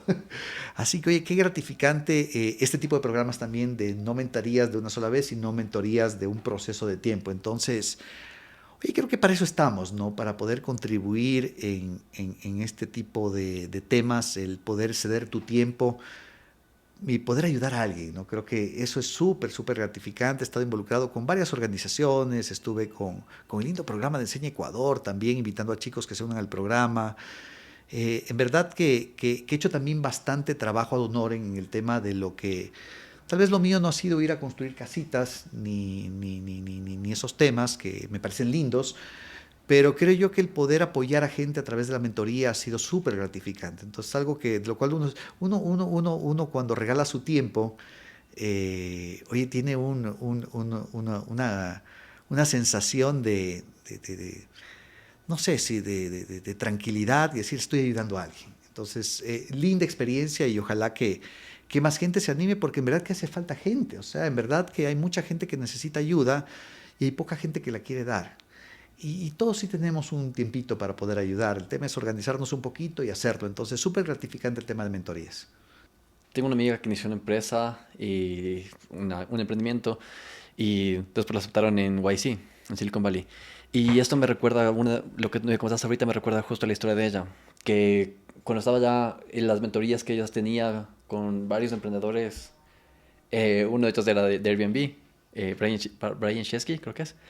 Y los problemas que comentaban, ella pensaba que las mentorías iban a ser, como tú mismo me comentas, puramente de negocios, pero fueron temas personales. Y eso es algo que me parece genial. Claro, claro. Te digo en este caso que trabajé con este programa Lila, eran temas muy personales. O sea, eran temas que te compartían ciertos temas delicados que efectivamente tú podías ir trabajando con las personas. Así que muy gratificante porque al final del día atrás de un profesional hay una persona que efectivamente tiene alguna problemática que le está quitando el sueño y el poder desahogarse, poder compartir ese tema es lo que te va a liberar de esa carga que tienes. Entonces, creo yo que claro, habrán mentorías muy profesionales que también son necesarias, pero también puedes ayudar en temas muy personales. Entonces, creo que ambos temas son muy gratificantes. Creo que los personales inclusive un poquito más delicados, más complejos, pero yo creo que a veces uno desde afuera tiene una perspectiva mucho más clara y por eso a veces inclusive el poder compartir temas personales con gente de confianza, por ejemplo, conversarlo con tu pareja, creo que son temas importantes. Yo creo que tienes que encontrar esa gente con la cual puedes tener la tranquilidad de descargar de esa mochila grande que uno tiene con temas, el poder ponerla sobre la mesa con gente que le tengas confianza. Normalmente suele ser tu pareja, en mi caso sí lo es. Tengo mucha confianza con mi pareja y contamos cosas complejas, delicadas y creo que nos escuchamos y nos apoyamos mutuamente. Con mis padres también creo que tengo mucha confianza de contar temas delicados que estoy viviendo. Entonces, siempre he tenido esos espacios de descarga que creo que para todo profesional son importantes y no descargar temas profesionales, sino descargar temas personales. Entonces, creo que uno siempre está cargando una mochila de que si no la descarga no avanza. Entonces, tener esa capacidad y el ponerte vulnerable, porque a veces a uno lo ven en una alta posición gerencial o lo ven ya con cierto renombre y sienten que esa persona no tiene problemas, no tiene desafíos y tenemos muchos problemas y muchos desafíos y hay que saber descargar cada cierto tiempo para poder liberarse de esa gran presión que uno tiene. ¿Cómo lograste que, no sé, en Lila las personas confíen en ti? ¿Cómo fue esa situación? Bueno, te cuento de que, a ver, y solo fue, como te digo, el año pasado arranqué con una mentoría y fue un programa de 6 meses con esta persona y una experiencia súper gratificante. Creo yo que, ¿sabes qué me ayudó? El que la persona también me sienta auténtica y que problemáticas que ella me contaba, yo también sé infidente con ella en temas personales que me estaban pasando. Es como se dice el ejercicio del cajero automático. Para uno poder sacar tiene que depositar. Entonces ella depositó o yo quería ir tomando temas personales y fui poniéndome yo también un poquito vulnerable. Decirle, sabes que yo también viví una problemática compleja con el tema de, no sé, de pareja, de los hijos o de lo que sea, y que ella vea en el mentor no ese gurú que no tiene fallas, sino esa persona humana que también vivió por esas experiencias y también enfrentó desafíos. Entonces, cuando uno se porta vulnerable como mentor y también expone que pasó por problemáticas, la gente te da confianza porque te siente real, te siente que tú también te estás poniendo sobre la mesa, tú también estás depositando algo sobre la mesa y eso ayuda. Ayuda en la parte profesional mucho, por ejemplo, con empleados, que también uno como jefe no solo enfrenta retos profesionales, sino la gran mayoría son personales y muchos de tu equipo también ponen sobre la mesa temas personales y el poder tener ejercicios de... Porque uno hace mucha mentoría también en la parte profesional, que no te das ni cuenta, claro, por el trabajo te están pagando y tienes que apoyar a tus empleados, pero también el ponerse vulnerable con tus empleados, no es una especie de confianza, ¿no? Pero el ponerle también, oye, yo también estoy con la misma preocupación tuya. Oye, ¿qué va a pasar con el trabajo? O sea, oye, la empresa se está comenzando a complicar. Le digo, yo también estoy preocupado. O sea, no tengo todas las respuestas. Yo estoy viviendo la misma incertidumbre que tú. lo estoy manejando de esta manera, estoy haciendo esto, estoy haciendo este otro. Entonces, eso genera mucha confianza. Yo creo que cuando uno se pone vulnerable, también comparte ese tema sobre la mesa, uno genera confianza. Y eso ayuda mucho en la vida, ayuda mucho con la pareja, ayuda mucho con lo profesional, ayuda mucho con el mentí, ayuda mucho el que uno también pueda poner sobre la mesa también su dosis de vulnerabilidad. Creo que eso ayuda y bastante. ¿Cuándo fue la última vez que fuiste vulnerable con alguien? Chuta, seguro, seguido. Sabes de que un tema que me ha gustado mucho, por ejemplo, en estos espacios que tenemos del foro de ejecutivos, tocamos muchos temas y aunque no lo vas a creer, muchos temas personales. O sea, todo el mundo ya tiene su membrete de CEO, de gerente general, de dueño de empresa, pero están viviendo en la soledad de la gerencia temas complejos. Y en estos espacios la gente sí se abre. Y creo yo que ahí a uno también le obligan a abrirse y ponerse vulnerable. Te digo que permanentemente, o sea, creo yo que uno carga con tanto que si no tiene espacios para descargar está complicado. Entonces, tenemos estos espacios como los foros, tener confianza con tu pareja para ponerte vulnerable y contarle las cosas que te preocupan, tener confianza con los padres para contarles los temas complejos, hasta con los propios hijos, el tener la confianza de decirle estoy pasando por este momento, sea un poco empático más con el tema, creo que ayuda. Entonces yo creo que uno tiene que tener sin duda esa capacidad de saber ponerse vulnerable. Claro, o sea, uno tiene que también transmitir seguridad, transmitir optimismo, transmitir confianza, y es lo que haces normalmente en el día a día. Pero uno permanentemente tiene que tener la capacidad de ponerse vulnerable y poner que también es un ser humano que tiene desafíos, tiene preocupaciones, tiene inseguridades, tiene miedo y te alivia mucho. O sea, como yo digo, es esa mochila pesadita que tú la vas descargando y esa mochila rápidamente se carga. O sea, tú descargas y rápidamente se carga, entonces tú tienes que encontrar esos espacios para hacerlo, ¿no? Porque o si no revientas, o si no hay esas crisis. Y uno lo peor que puedes llegar a tener es llegar a esa crisis porque ahí ya es más complicado. Creo que si uno va descargando permanentemente, uno no cae en esas crisis que mucha gente cae, creo que es por no descargar, por no ponerse vulnerable. Una de las preguntas con las que comenzamos este podcast fue ¿cómo estás? Y por lo general ese tipo de pregunta tiene una respuesta corta y una respuesta larga. ¿Cuál es la respuesta larga? O sea, te digo, siendo reflectivo en lo que me ha tocado pasar, creo que soy de esas personas bendecidas. O sea, que si me doy cuenta todo lo que tengo, no lo que no tengo, sino todo lo que tengo, me doy cuenta que tengo mucho. Y partiendo de lo más importante, que es tener salud. Claro, creo que hay episodios donde uno se da cuenta de que lo más importante es la salud, al final del día. Y el ser una persona saludable me permite hacer todo. Uno a veces tiene que, y en la práctica es así, ser egoísta, y si uno está bien como persona, como individuo, toda la gente que te rodea va a estar bien. Porque tu siguiente gran responsabilidad o la siguiente gran satisfacción es la familia. Entonces, a más de tener salud, soy agradecido por tener una familia. Tener una linda esposa, unos lindos hijos, ya con la familia ampliada, lindos padres, suegros, hermanas, cuñados, entonces creo que soy afortunado en tener una linda familia.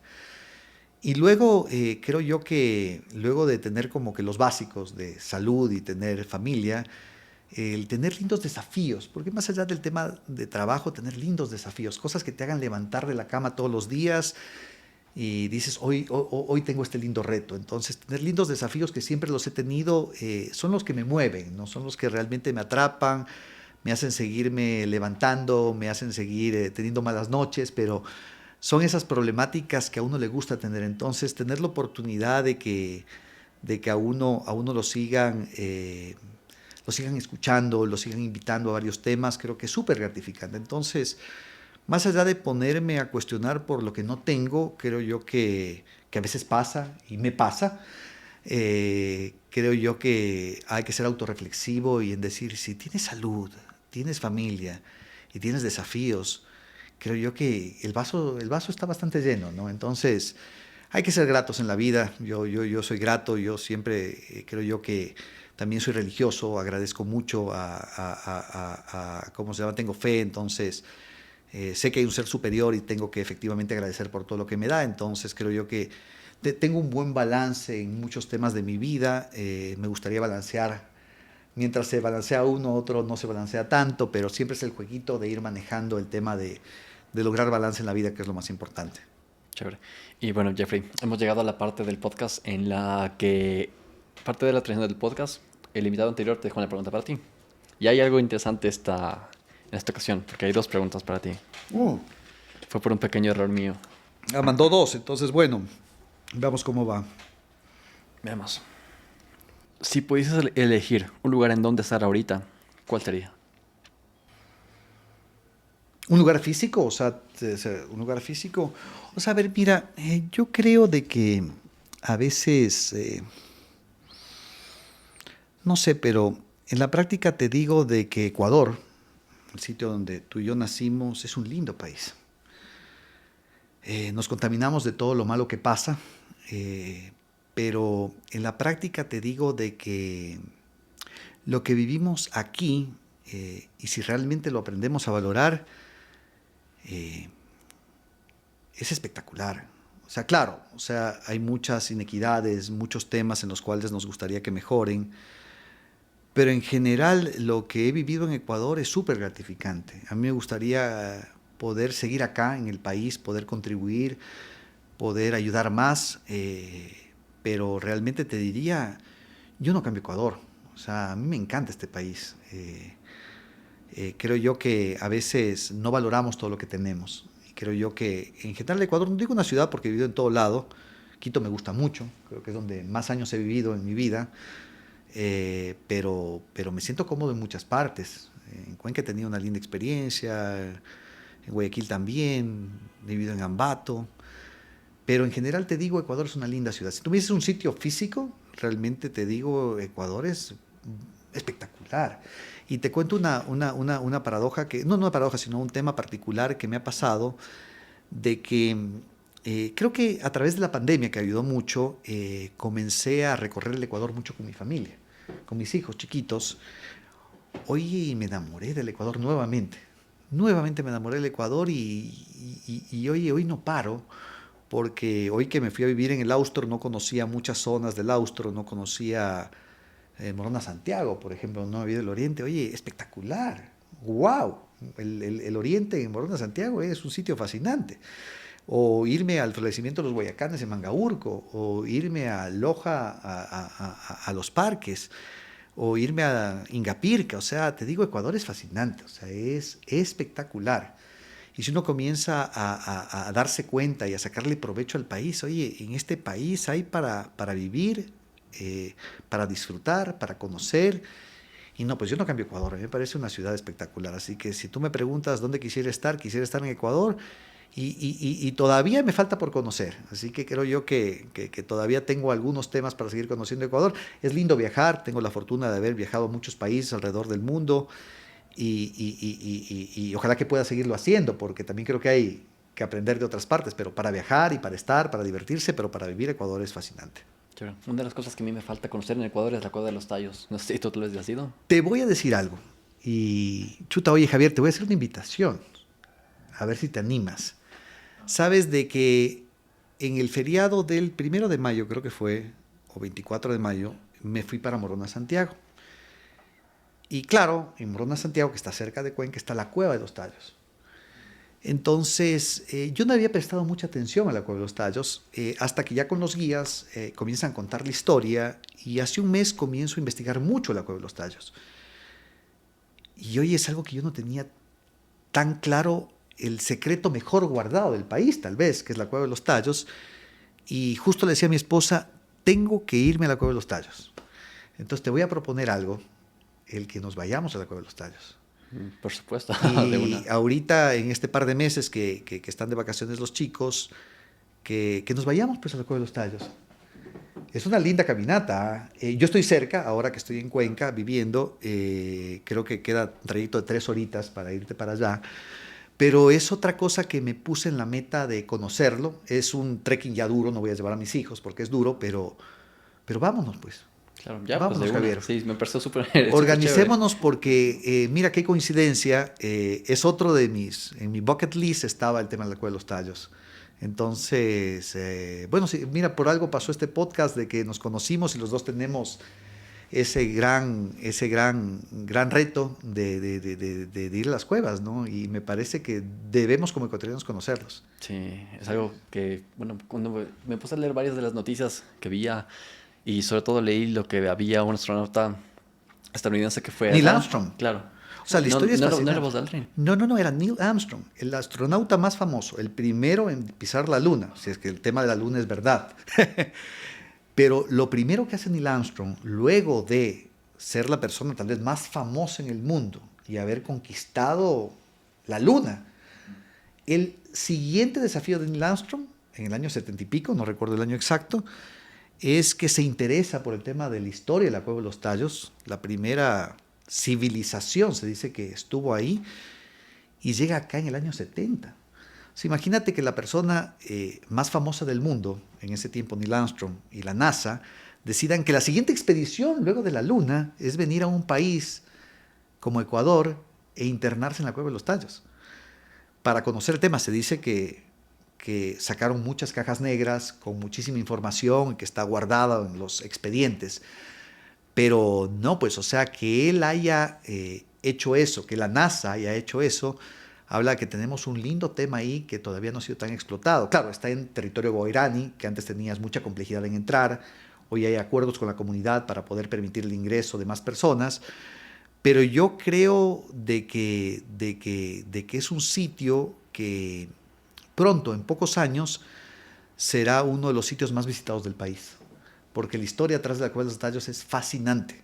Todo lo que hay, el pensar que ahí estuvo la primera civilización, el irte a la catedral que está dentro de las cuevas, creo yo que es fantástico, es alucinante toda la historia que engloba la Cueva de los Tallos. Así que yo también tengo ese bucket list de irme a la Cueva de los Tallos. Así que ahí nos organizamos y nos vamos. Por supuesto, de una. Y bueno, vamos a la Me siguiente. extendí en esa pregunta, perdón, No, pero me no, no. tocaste un par de temas chéveres. Pero está genial. Ese tipo, creo que es parte de la idea del podcast. Como que hay veces en los que sí hay cierto tipo de temas que nos apasionan y sí, está bien, no sé. Siento que Claro, eso es la diferencia de la televisión en la que te cortan porque ya viene la propaganda, porque ya claro. viene el siguiente invitado, porque pasa X o Y cosa. Pues es la libertad aquí. No hay ningún problema. Y la segunda es, ¿cómo crees que va a ser el mundo en 20 años? ¿Es el Armagedón o logramos construir una especie positiva? A ver, si yo miro 20 años atrás, que parece mucho, pero no es tanto. Estamos hablando del 2003, me acuerdo claramente. 2004 creo que fue el Mundial de Estados Unidos, ¿no? No me acuerdo. Entonces, no ha pasado demasiado. O sea, yo creo que sí han habido cambios. Estos aparatos vinieron a cambiarnos la vida. Tenemos mucha más información.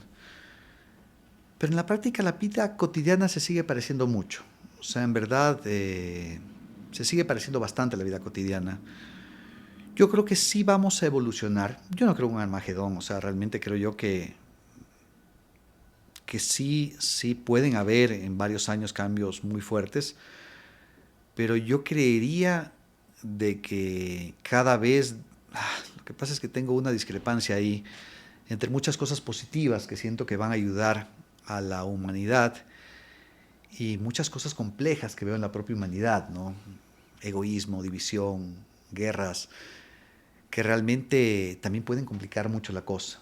Pero siempre me he caracterizado por ser un optimista de naturaleza y creo yo que somos más los buenos y son más las cosas buenas que le van a pasar al mundo y a nosotros. Con lo cual yo veo en 20 años temas positivos. Que efectivamente permitan a la humanidad desarrollarse, crecer, mejorar, concientizarnos. Sí veo generaciones más conscientes en el tema del medio ambiente, en el tema de los alimentos, en el tema de los productos. Entonces yo creo que esa conciencia que sí la veo, que ha mejorado mucho, se debería estar poniendo en práctica. Creo que hay mucha gente involucrada en en muy buenas iniciativas que ojalá se pongan en práctica. Entonces, si tú me dices cómo veo en 20 años el mundo, yo lo veo de manera positiva, de manera optimista, con herramientas que nos ayuden a tener una mejor calidad de vida. Y con ciertos temas ahí complicados que pueden pasar, pero esperemos que no pase, esperemos que no pase. Es optimista por naturaleza. Optimista por naturaleza, sí, sí, sí. ¿Hay alguna cosa en la que no seas tan optimista? No, en general soy optimista, sí, sí, sí. Yo soy de los que en la polla mundialista le puse Ecuador no en la final, pero sí le puse en los 4 primeros puestos. Entonces, no, pues sí era un optimista extremo el que le veía a Ecuador, pero mira, no nos fue tan mal en el mundial, así que yo sí trato de ser optimista y creo que me ha ayudado mucho en la vida, en general, el ser optimista, porque creo que esa es la visión de positivismo que debemos tener, de que las cosas van a funcionar bien. Y creo que si uno se crea esos mapas mentales de que las cosas van a estar bien, normalmente salen bien. Entonces, a veces es difícil ser optimista, pero creo que el reto es que hay que tratar de serlo. Creo que hay que tratar de serlo. Por supuesto. ¿De qué equipo eres tú? Mira, creo que de lo poco que me queda de haber nacido en Guayaquil, es de que soy del Barcelona. La verdad es de que y bueno, creo que como todo niño, su primer contacto con el fútbol pasa cuando yo tenía un poquito más de conciencia, 10, 12 años, y siempre me ha gustado ganar, y el equipo que en ese tiempo, pues hace ya varios años, sacaba la cara por el Ecuador y por el país, el Barcelona. Entonces, el equipo copero, el equipo que jugaba en la Libertadores, ganaba los equipos grandes, te generaba cercanía, ¿no? Entonces, a mí el Barcelona me transmitió eso desde muy chico y uno, creo que para bien o para mal no puede cambiar de equipo. Entonces, no, es un lindo equipo con una linda hinchada. No voy mucho al fútbol, o no voy casi nada al fútbol. Hoy, gracias a la tecnología y a la televisión, ya me he conectado más con el fútbol internacional. ya con mi hijo solo hablamos de la UEFA Champions League y de los equipos internacionales, así que creo yo que las nuevas generaciones tienen esa fortuna que nosotros no teníamos de tener esa accesibilidad a los deportes de afuera y a estar cercano a esos jugadores, a esos equipos que no, pues sí nos sacan una ventaja. Entonces, me gusta mucho ver el fútbol, antes jugaba fútbol, ya no, pero no, pues es un lindo espacio de entretenimiento para divertirse. Sí me apasiona, sí me apasiona. Chévere. ¿Y a nivel internacional de qué equipo eres? Mira, de nivel internacional tenemos nosotros, el Barcelona tiene una sucursal chiquita en España, que es el Barça de España. Entonces, no, pues del Barça de España. Estuvo Maradona, estuvo Messi, entonces, no, pues ya está. El Barça es mi equipo, sí, internacionalmente el Barça. Con el que sea el Barça. Mi hijo piensa distinto y mi hija dice que va a ser del equipo de donde sea Messi. Entonces, si Messi juega en el París, es del París. Si Messi juega en el Inter de Miami, es del Inter de Miami. O sea, es lo que ha logrado Messi. Yo me sigo quedando con el Barça, así que me encanta el juego, me encanta el equipo, siempre competitivo. No, pues el Barça de España es una cosa de locos. Claro, yo pensé que era del Barça, yo también pensé que era del Barça hasta que me fui a estudiar allá en Barcelona, pero como ya no estaba Messi en esa época, ya no tuve, de hecho nunca fue al estadio, al Camp Nou. Y no sé, mejor cuando me fui a París, ahí sí tuve la idea de ir a ver al Messi allá. Claro. Pero justo esa semana que fui no estaba ahí. Bueno, ahora está en Miami, así que habrá que irlo a ver en Miami. Entonces, no, el fútbol es una cosa de locos, es algo que me apasiona. Tuve la oportunidad de estar en un mundial, en el de Brasil, que fue el único que he ido, pero ha sido una experiencia fantástica. Verle a tu país, no, pues, y un mundial es otro. Cantar el himno nacional debe ser increíble. Sabes de que es lindísimo el poder tenerle a tu equipo, porque normalmente nos hemos acostumbrado, o mi generación se había acostumbrada a que Ecuador no esté en los mundiales y alentarle o a Argentina y a Brasil, y yo siempre le alenté a Argentina. A mí Argentina, pasa que yo comencé a ver el fútbol realmente mi primer mundial fue el 86, y yo vi a Maradona, entonces a Canilla. Entonces dije, no, pues los argentinos me transmitían esa fuerza, esa energía, esas ganas, ese fútbol. Entonces me entusiasmé con Argentina y siempre le hinché a Argentina. Pero ya cuando fue Ecuador, yo le hinchaba a Ecuador. Claro, Ecuador todavía no está en las finales, así que este año le hinché a Ecuador hasta que ya se fue y luego le hinché a Argentina hasta que salió campeón. Así que no, pues el fútbol transmite mucho, me encanta el fútbol, lo comparto con mis hijos y no, pues una linda experiencia. Claro, y ahorita que me mencionaste la parte del Mundial, cuando ya estaba Ecuador, la final, no sé si viste, estoy casi seguro que sí la viste, de Argentina contra Francia, fue estupenda. Sabes de que un tema anecdótico fue que, bueno, lo vi en la casa con mis hijos, teníamos invitación de verlo con algunos amigos y mi hijo chiquito me dice, papá, quiero verlo en la casa porque me voy a poner muy nervioso. Él se hizo hincha de Argentina. Le digo, chévere, vamos en la casa en familia, ¿no? Entonces recuerdo que la semifinal, que era Marruecos-Francia, él iba por Marruecos porque Argentina ya estaba clasificado. Y él quería que gane Marruecos porque sentía que era un partido más fácil. Y yo le hinché a Francia. Y le dije, Leo, que se llama mi hijo chiquito, le dije, Leo, si vamos a ganar el Mundial luego de 30 y pico de años, quiero que sea con el mejor. Y Francia para mí es el mejor equipo del Mundial.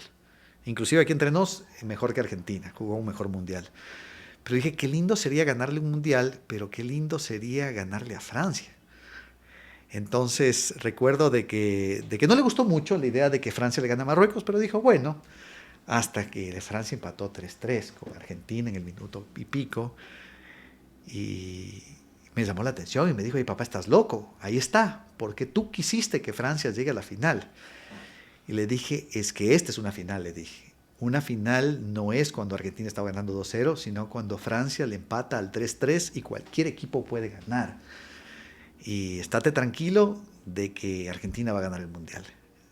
En la práctica, digo positivismo, pero en la práctica tenía mis dudas, porque ya Francia se venía con todo, pero al final del día fue una linda final, pues una final donde mi hijo lloró 3 veces, porque cada gol que hacía Francia lloraba, y no, pues fue un partido fantástico, fue de esos de que te abrazas cuando meten el último penal, muy pasional.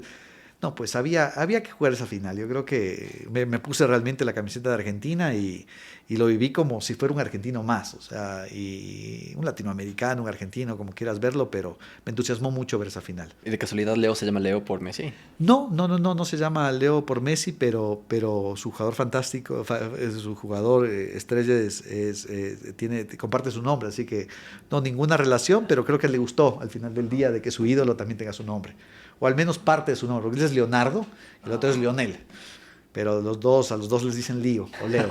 Claro. Chévere. Muchas gracias, Jeffrey. Y por favor, ayúdanos con una pregunta para el siguiente invitado.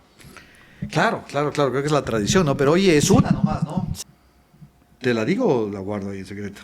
Es secreta, es anónima hasta que el siguiente invitado la pueda escuchar. Ya, ahí está. Y lo curioso es que es anónima hasta para mí. Ahí con ganas de contribuir en tu podcast puse algo que te puede ayudar a seguir en este lindo reto de tener gente invitada que pueda compartir experiencias. Chévere. Muchísimas gracias. No, pues, Javier, qué gustazo, ¿ah? Gracias. Gracias por la invitación. Súper.